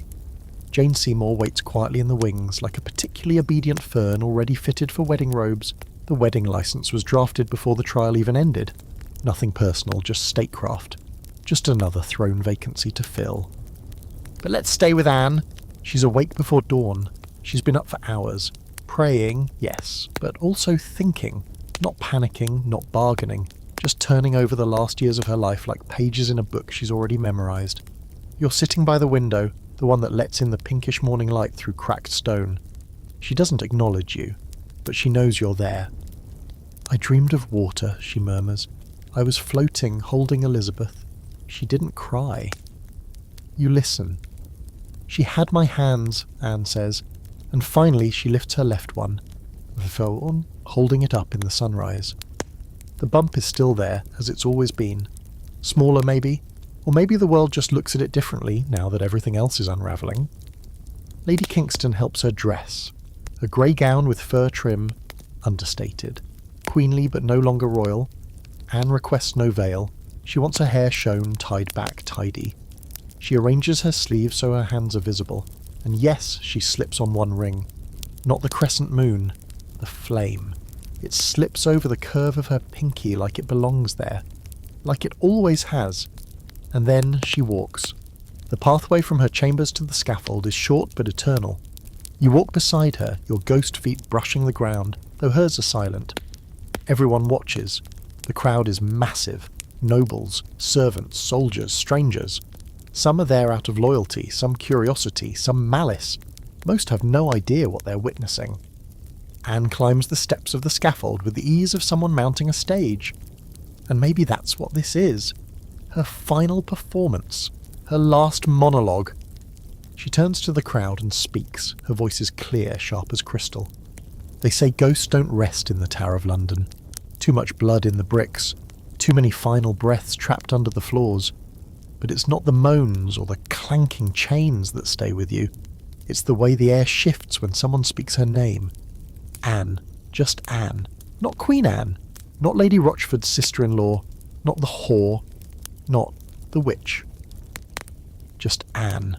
You're back on Tower Green, where the stones remember too much and the air always feels like it's waiting. It's night. The kind of English night where the sky folds over you like a wet blanket. The chapel nearby glows faintly with electric light. Modernity awkwardly draped across the ancient bones of this place. A tour group has long gone, their guide's voice now only an echo in your memory. They say her ghost walks here still, especially near the anniversary. Headless, they say, clutching the last words she never got to speak. But that's never the Anne you see. She's never weeping, never wandering in a bloody haze. She's watching. That's what she does now. Watches and waits. In your own time, Anne has become a magnet for every theory, every symbol, every rewrite. She's in novels and stage plays, horror films and historical dramas, children's books and adult fantasies. Everyone thinks they know her. Everyone's decided she must have been something else. She can't just have been a smart, ambitious woman born in the wrong century. She must have been enchanted, or cursed, or a feminist icon years ahead of her time. The truth, it's less dramatic, and more. She was all of that.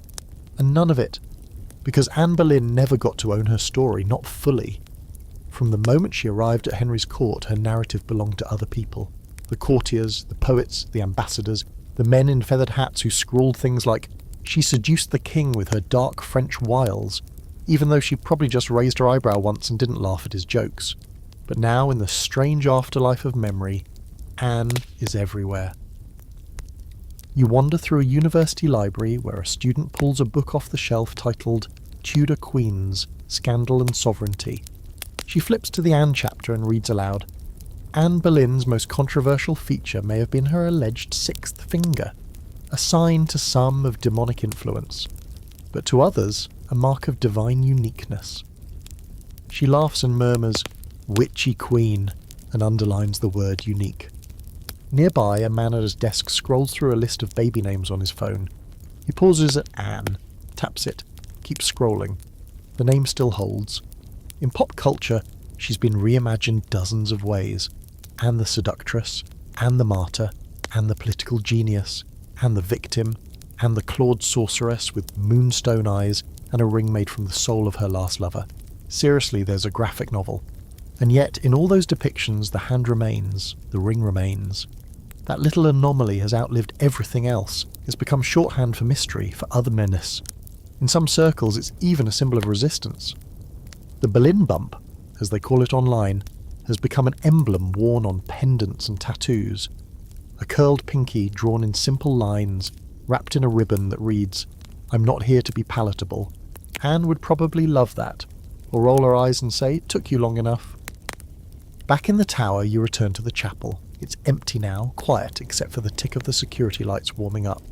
Her grave marker glints slightly under the beam. It's plain, insultingly so, but you notice something. Someone scratched a crescent into the corner. It's faint, tiny, almost invisible. Not the kind of thing that gets noticed in daylight, but it's there. A small tribute, a quiet remembering. And it makes you think of that moment when Anne lifted her hand to the court, bare and steady, and said, "I wore the ring not to hide it, but to make it mine." It was never about hiding. It was always about control. She couldn't stop them from calling her cursed. So she turned the curse into a crown. And now you move again, forward. Elizabeth reigns still, not in flesh, but in story. In a painting that hangs in a gallery in the east wing of a London museum, you see her in the Armada portrait, ribbons of sea and fire behind her, hand resting on a globe, fingers curled. The left hand wears a ring. No one mentions it in the description plaque, but you see it, you know it. In another case across the room, there's a display of Tudor relics. Among them, a replica of Anne's famous bee necklace, and a scrap of parchment with an indistinct sketch, a woman's hand, palm open, the pinky curved toward a crescent moon. The note beneath it says, "Anonymous, 17th century, alleged to be inspired by Queen Anne Boleyn's witch mark." You sigh. Still. You can't deny it. They're still talking, and not just about her death, about her decisions, her defiance, her fingerprints on a crown she never got to keep. A girl with an inconvenient hand became a queen, then a ghost, then a symbol. She lives now in quiet rebellions and whispered legacies, in daughters who ask questions and women who don't apologise for wanting too much. And when they tell those daughters, "You're too much, too strange, too sharp, too loud," they raise a hand, curl the pinky just slightly and say, "You sound like Anne." Somewhere just past dawn, someone is sketching her again. You float over a blank page filling with lines, Anne's nose sharp and defiant, her jaw clenched mid-thought, her left hand detailed like a relic, ring firmly in place. It's a modern sketchbook, spiral-bound, the kind you find in cafes and art schools. The artist is young, hoodie pulled tight, earbuds in, one knee pulled up against the edge of the table. They're drawing from memory, or maybe instinct, because the pose they've chosen isn't based on any existing portrait. It's Anne as she might have been, mid-laugh, elbow on a table, smirking at something no one else finds funny. You're still following her centuries later, and somehow so is everyone else, because Anne never really left. Not the Tower, not England, not the minds of the people who can't stop asking what made her so dangerous, why her name still thunders through time like a warning, wrapped in velvet. And that hand, still there, still the centre of every version, every retelling. You thought maybe by now the world would have moved on.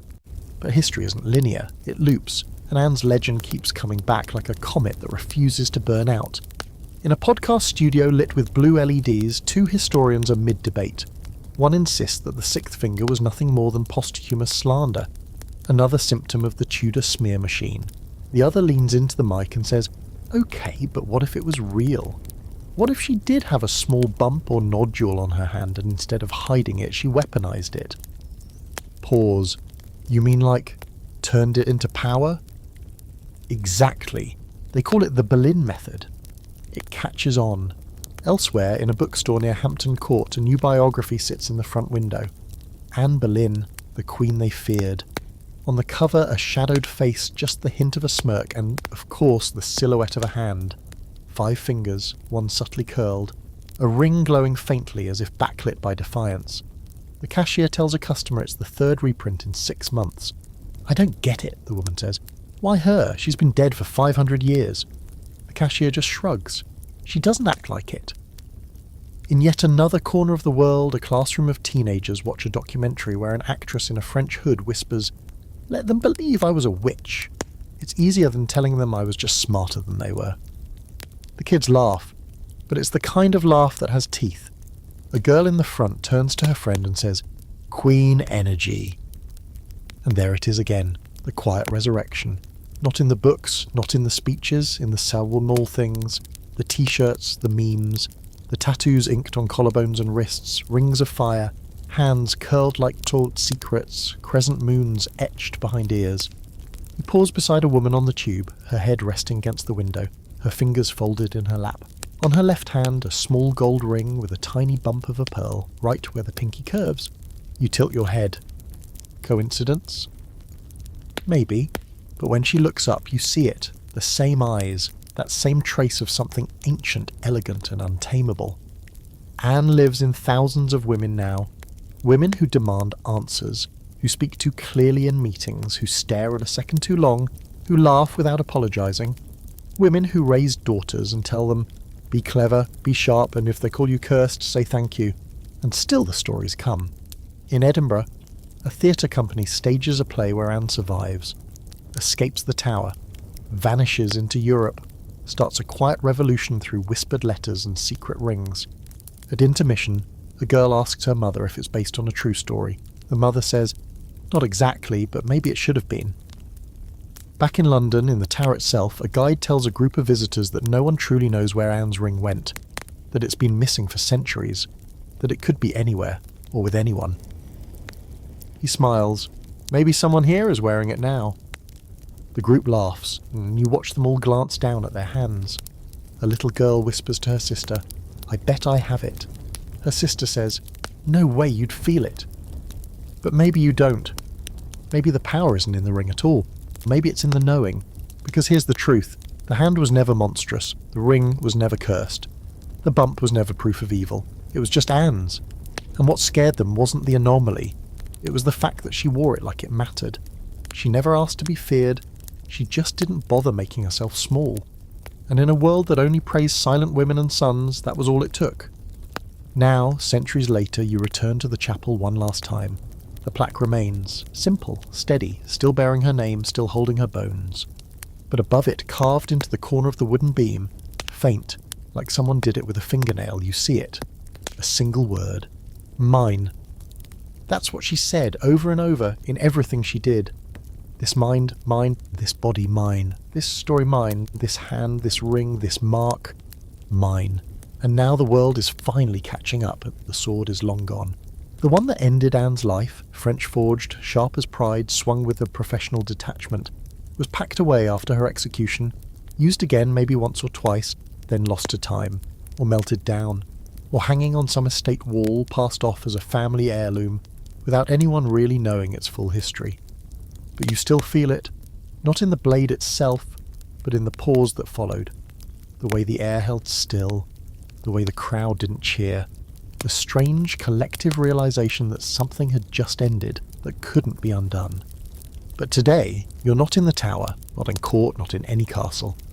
You're in a quiet museum tucked in a back corner of England, where almost no one goes unless they're already on some very specific kind of pilgrimage. Tudor heads, that's what they call them.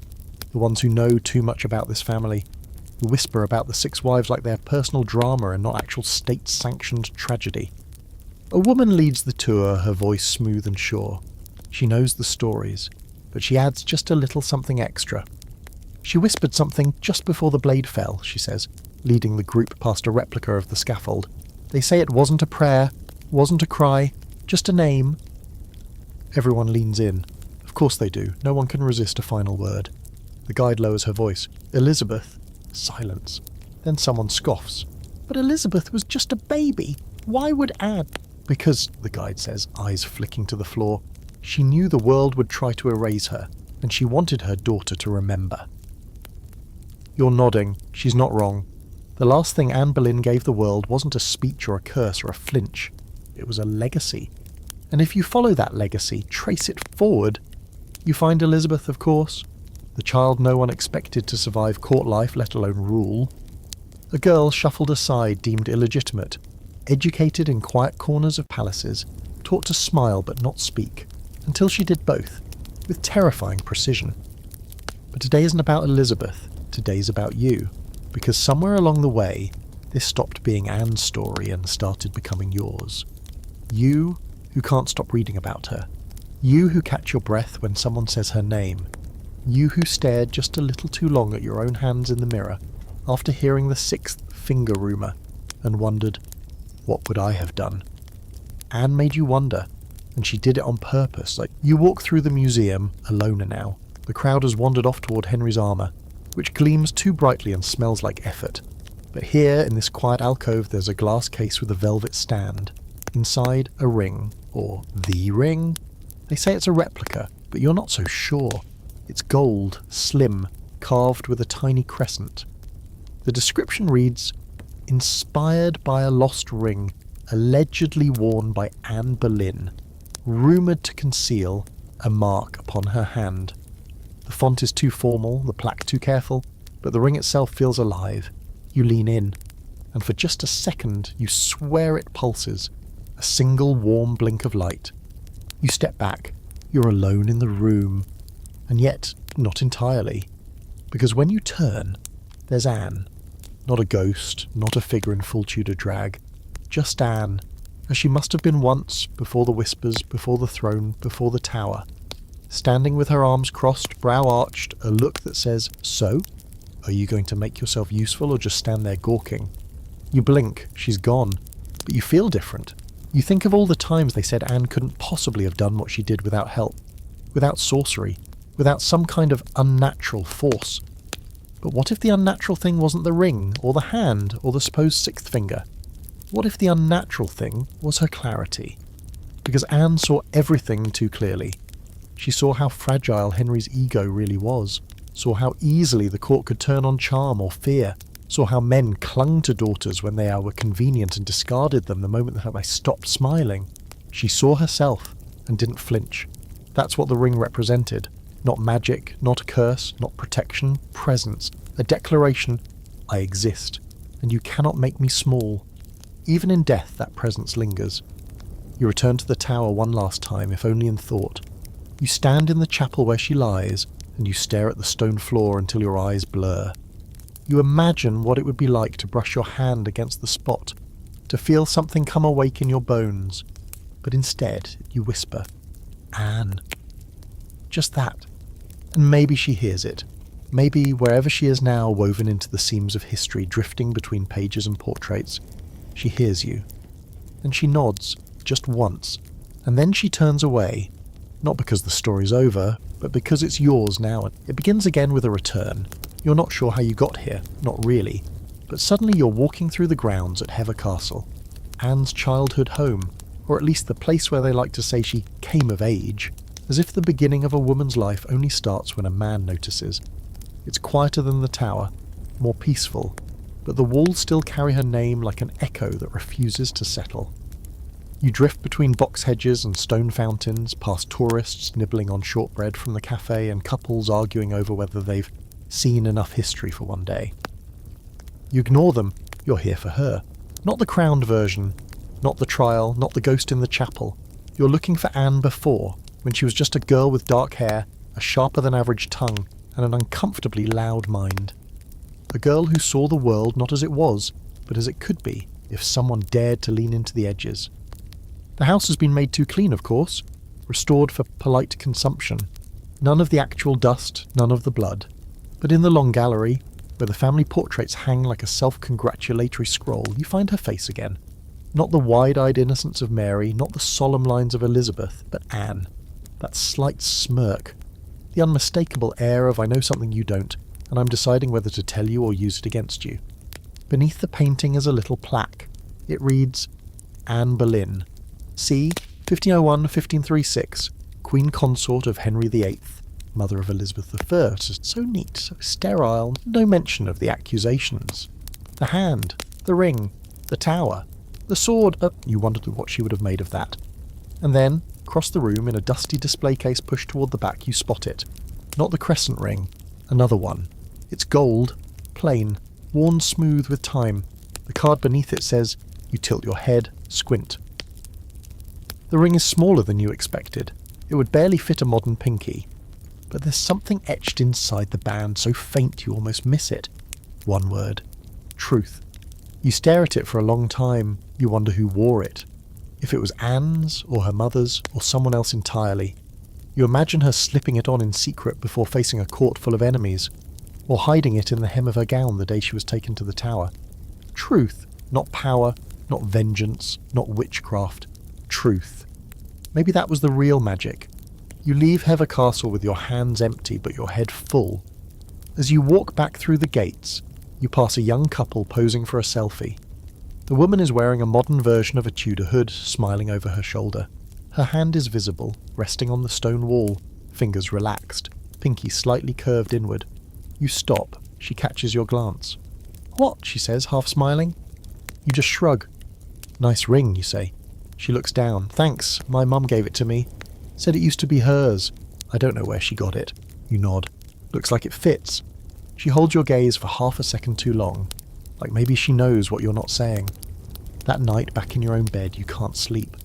Not because of fear, not because of the tower or the scaffold or the stories about Anne's final words, but because something inside you feels different now, like you've carried her story so far for so long that it's not hers anymore.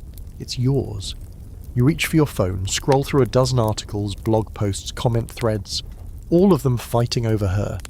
Was she guilty? Was she innocent? Was the hand real? Was she manipulating Henry or surviving him? You close them all. It doesn't matter. Because the truth doesn't live in court records. It doesn't sit in the bones under the chapel floor.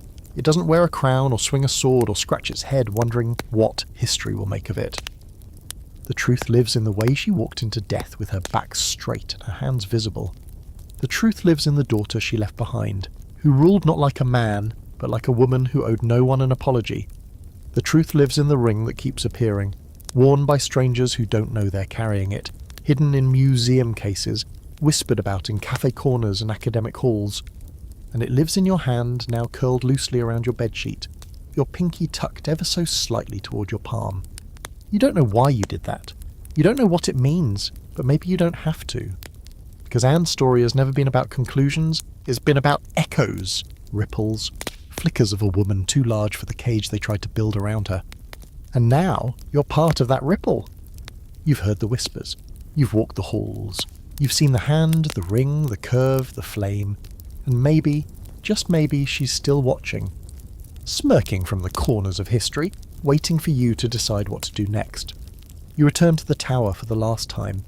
Not in a dream, not as a ghost, just as you are. Alive, curious, restless, the kind of person Anne Boleyn would have recognised instantly. You slip past the tourists in cargo shorts and neon lanyards, past the souvenir shop with plastic swords and magnets of Henry's face, until you're alone in the shadow of the White Tower. It looms the way it always has, thick with history and unbothered by your presence. But you're not looking at the tower. You're looking at the grass, right there, where the scaffold stood, where Anne's body fell, where her hand, ringless in the final second, curled towards silence. There's no plaque here, nothing official, just a low stone marker and a worn-down feeling in the earth. The air hums differently. Time folds a little, like the world still isn't entirely sure what happened here, or why it still matters. You crouch and place your own hand on the ground. Just for a second, no tremor, no magic surge. But something tugs at you, subtle and slow, because here, in this place, it finally clicks. Anne didn't lose. She was outmaneuvered, yes. Betrayed, absolutely. Slaughtered by a system that didn't know how to hold a woman who didn't flinch. But she wasn't defeated. Because 500 years later, you're here. Not for Henry, not for the crown, not even for Elizabeth. You're here for her. And that's something she could never have imagined, and also maybe exactly what she hoped for. You walk back toward the chapel, past stone archways and ravens perched like sentinels. Inside, the cool air wraps around you, heavy with breath and incense and things left unsaid. Her marker is simple. Too simple.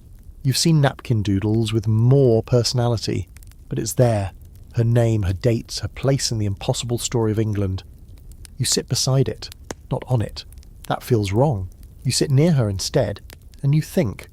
Not about the charges or the lovers or the scandals. You think about her, Anne, brushing dust from her skirts on a country path in Kent.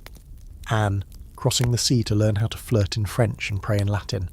Anne, biting her tongue at court, not because she was scared, but because she knew her words were weapons. Anne, climbing the scaffold without stumbling. Anne lifting her hand one final time to show the world that it could not make her small. People always say she was a witch, that she cast some kind of spell on the king, that her hand marked her for darkness. But maybe the spell wasn't magic. Maybe it was clarity, confidence, a refusal to be explained or softened. Maybe that was the thing no one could forgive. You run your fingers along the stone, and this time you don't look for rings.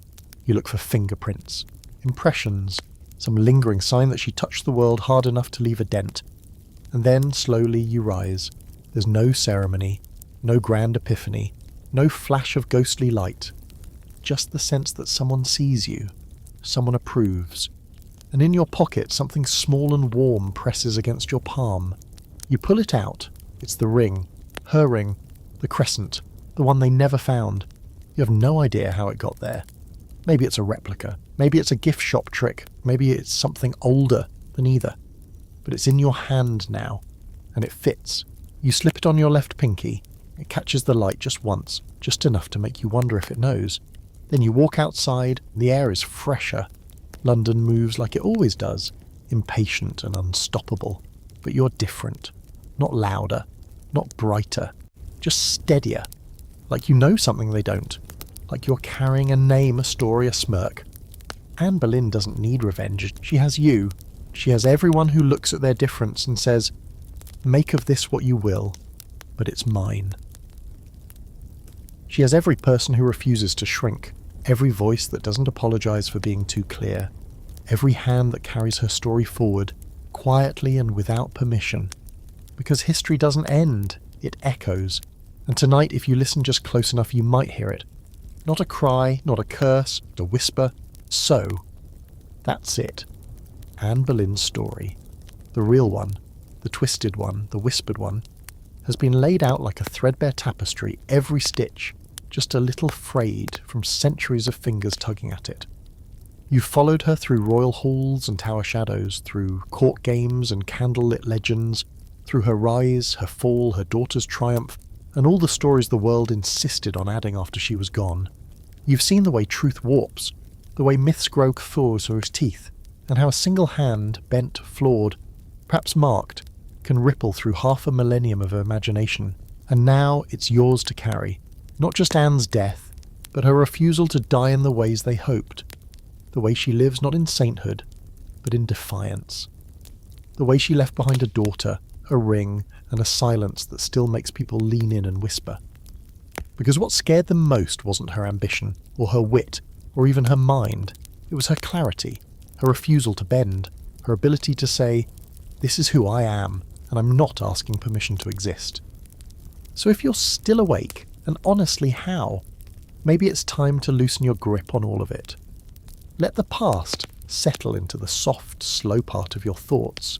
Let Anne curl her hand back into history, and let her voice fade into that lovely hum between sleep and something heavier. Tomorrow the world will still be complicated, but tonight you can rest. You can let her story keep watch for a while, and maybe, just maybe, if you dream deep enough, you'll feel her presence, sharp, steady, impossible, and know exactly what she'd whisper to you. "Good Christian people," she begins, "I am come hither to die, according to law, and therefore I will speak nothing against it." She says Henry is a good and gracious king. You flinch. Even she chokes on the words slightly, but she says them anyway, because she has a daughter, because she understands the long game, because if she can't save herself, maybe she can save Elizabeth's future. "I pray God save the king," she says, "and I commend my soul to his mercy." Then, without pause, she kneels. The executioner steps forward. Anne adjusts her sleeves one last time, hands still visible. The left one rests just so on her thigh, the ring glinting in the grey morning light. You hold your breath, everyone does. She doesn't scream, she doesn't beg. She closes her eyes, the sword arcs, and then silence. It's over. In one clean stroke. Her body falls. Her hands twitch once. The left one curls in slightly, as if remembering the weight of something once held. The crowd exhales. Some turn away, others stare. One woman near the front sobs. A boy vomits in the grass, but mostly the air just stays still. They bury her beneath the floor of the chapel of St. Peter ad Vincula. No grand tomb, no marble effigy, just a quick burial in an old arrow chest with hastily cut wood. Someone places flowers, someone removes them. The spot is marked, but the legend never will be. And now the stories start. Fast. Wild, relentless. One man swears her hand twitched after the head was removed. Another claims he saw a mark appear on the severed wrist. A pentagram, a serpent, a burning A. All lies, but catchy. And the catchier it is, the longer it lives. People say her ghost walks the tower, that she's seen carrying her head, that the hand moves on its own, that the crescent ring vanished, then reappeared decades later in a chest belonging to Elizabeth I. One chronicler writes that when Anne's body was examined years later, they found a strange deformity upon the finger, though of course no such record officially exists. But you know the truth, you saw it all, there was no claw, no hex, just a hand, a perfectly imperfect hand that held a daughter, turned the pages of banned books, and wore a ring that never gave her power, but gave her ownership of the stories others used to shame her. And now she's gone. Except she's not. Because across England, across time, her name grows teeth again. Elizabeth will rise. The Boleyn blood will sit on the throne. And Anne's hand, quiet, ridiculed, misunderstood, will have written more history than 1,000 swords. Time doesn't behave the same way in the Tower. It never did. You'd think Anne's death would have settled something, ended a chapter, closed the book, but instead, the air feels more alive now, like every stone and beam is holding its breath. You wander the empty halls, the quiet corridors, half expecting her to round a corner with her usual calm fury, sleeves trailing, mouth half quirked into a smirk. But she doesn't. There's just stillness, and a strange echoing pressure, like something's missing, or like something hasn't really left. They say the Tower remembers. You're beginning to believe it. Anne's apartments have been stripped, her belongings carted away, her books sealed, her servants scattered like startled birds. A pair of gloves were left behind, white, finely stitched, one slightly worn where the pinky meets the palm. You hover over them, noticing how the left one curves just a little, the fabric stretched from years of shaping itself to a hand the world never tried to understand. It's the night after her execution when you first feel it. A chill through the walls, a sound without a source, a dragging hush. You drift through the Tower Green where the scaffold stood only hours before. The wood's been taken down, the blood scrubbed away with pails of vinegar and ash, but the ground remembers. You see it in the darkened patch where her body fell, where her hand twitched, where history shifted under the weight of everything she was. And then, faintly, footsteps. Not yours, not a guard's. Bare feet, light and deliberate, pacing in a pattern that doesn't belong to the living. You follow. The chapel looms ahead. St. Peter ad Vincula. Ancient and squat, as unceremonial as a shoebox, but somehow soaked in centuries. You slip inside, past the empty pews, toward the stone floor that now holds Anne's remains, and there she is, sort of. You don't see her the way people claim to, not with her head tucked neatly under her arm, gliding mournfully through the shadows. No, you see her seated near the back, hood lowered, gown dark and unadorned, looking almost like she did in her earliest days at court. No crown, no embroidery, just presence, like she never needed anything else. Her hands rest in her lap, the left is bare. You sit beside her, or try to. She doesn't turn, doesn't speak, but then you hear it. That same sound from before, only this time it's coming from her. A heartbeat. Steady, alive, and for a moment you swear she's breathing. That's the moment you understand something the world never really did. Anne never needed to survive to win. She just needed to leave a mark that couldn't be erased.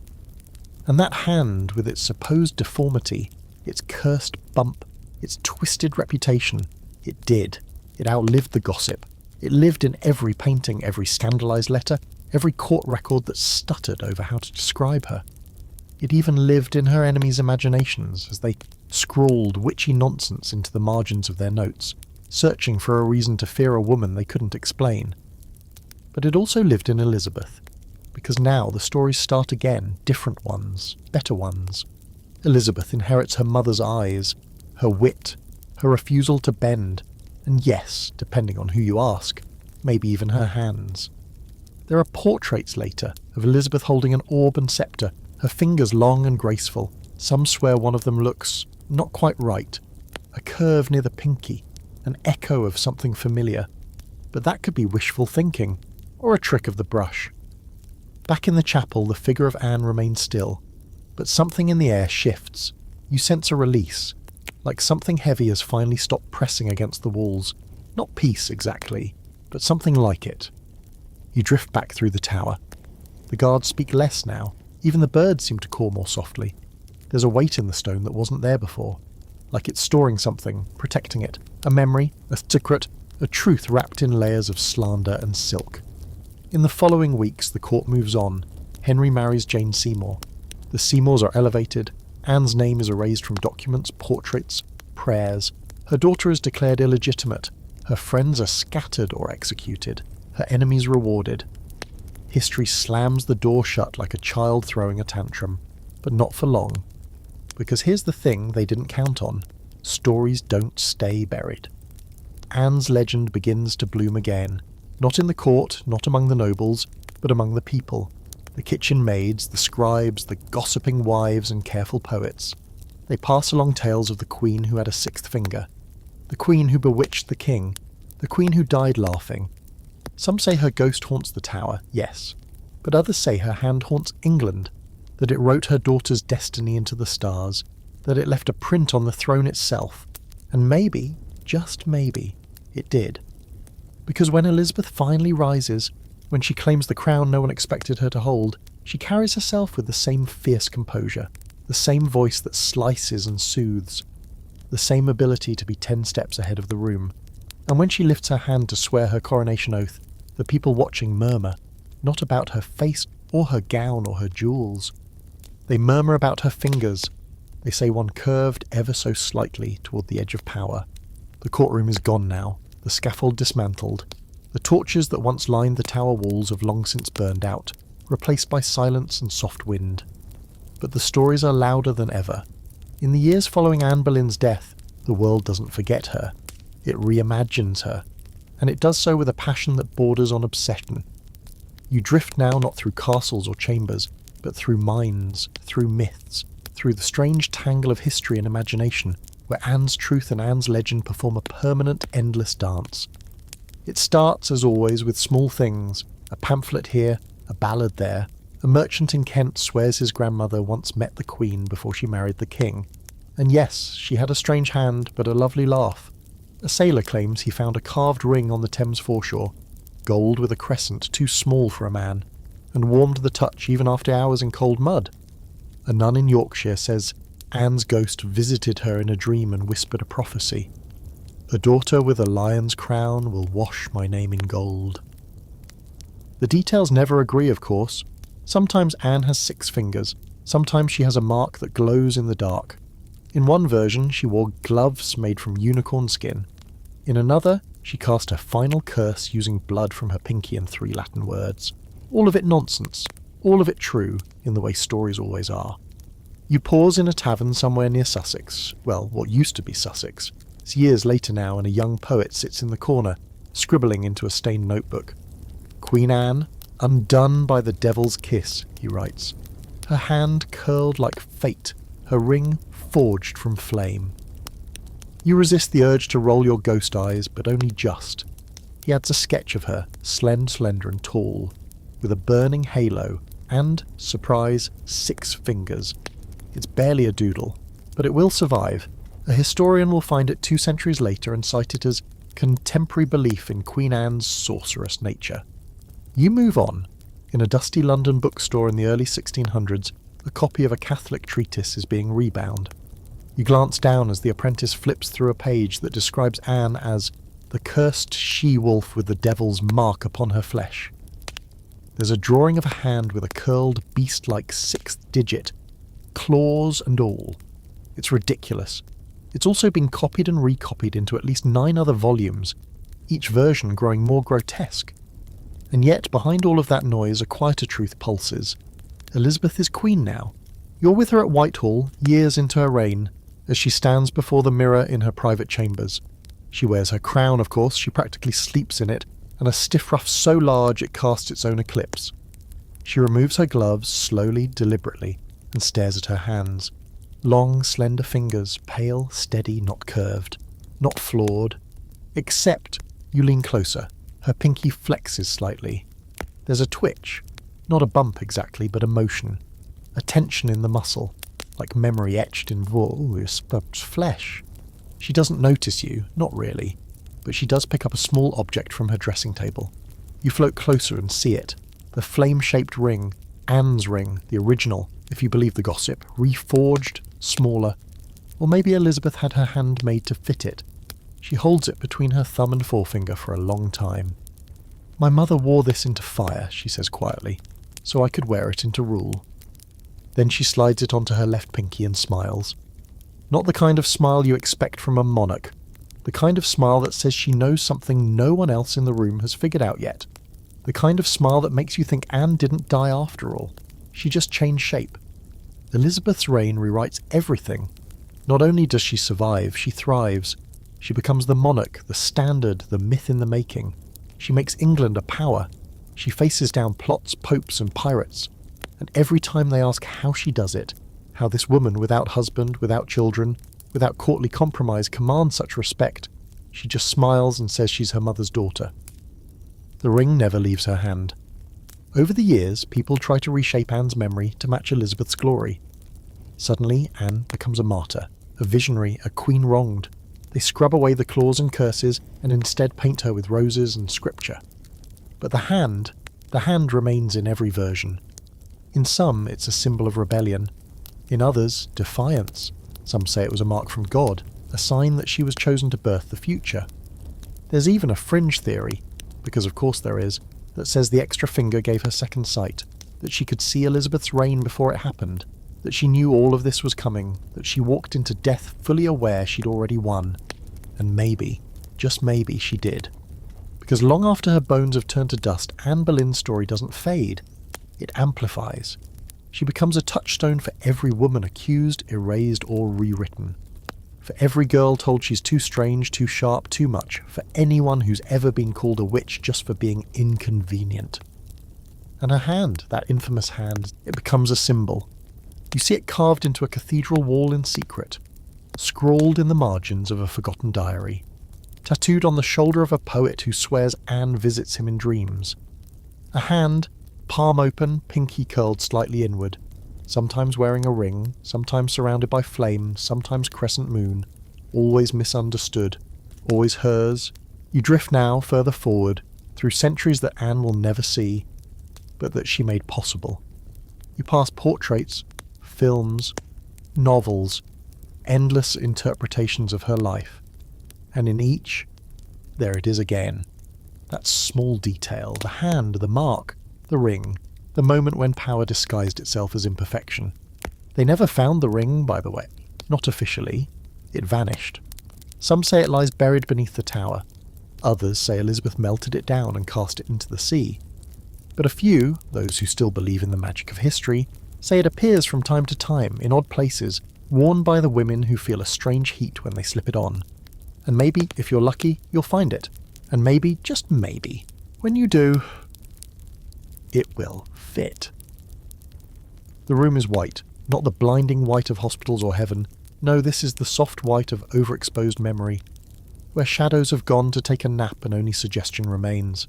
You're somewhere between past and now, between history and story, and there, in the middle of it, lies Anne, or what's left of her. Bones, mostly. Fragile and partial, arranged with modern care and clinical detachment beneath the stones of St. Peter ad Vincula. Archaeologists don't find the bones by accident. There's no such thing as accident when it comes to Anne Boleyn. They find her because someone wants her found. A royal request, a proper reburial, a restoration of dignity. And yet, even in death, more questions than answers. You hover above the slab of stone as they lift the remains gently, reverently, like she might still wake up and raise an eyebrow if they get too curious. The team murmurs to each other in the slow, low tones of professionals trying not to sound excited. The bones are small, delicate. Femur length suggests she was petite, just about 5 feet, give or take a whisper. No crown, obviously, no hair, no velvet gown or velvet voice, just a spine curved from corsets, teeth worn down from too much courtly sugar, and fingers that make everyone freeze. Because yes, they find the hand, the left one, intact. And here's the thing, it's not monstrous.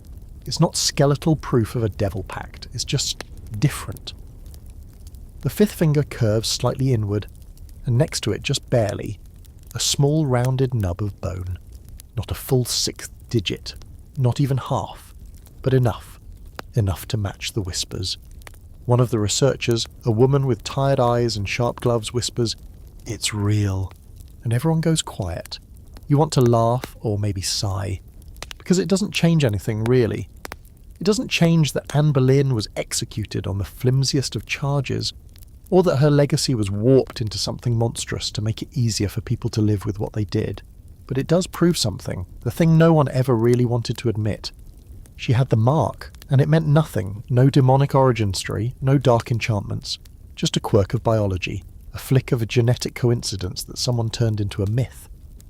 But the debate begins anyway. Scholars publish papers, articles, entire books. Was Anne Boleyn a polydactyl? The Queen's curse, genetics and gossip in Tudor England. Extra digits, extra danger. You roll your metaphorical ghost eyes as one historian argues it was just a sesamoid bone. Another insists it wasn't a 6th finger at all, just a malformed growth or cartilage anomaly. A third argues it wasn't there when she died and may have developed posthumously due to how the body was buried. Yes, seriously, one particularly bold theory published in a fringe academic blog claims the finger vanished after she was exhumed and has since reappeared on the hand of a woman in modern Kent. Possessed, perhaps, it says, or reincarnated. You drift past a college classroom where her portrait is on the projector. The students are tired, half scrolling through their phones, but the professor is speaking with conviction.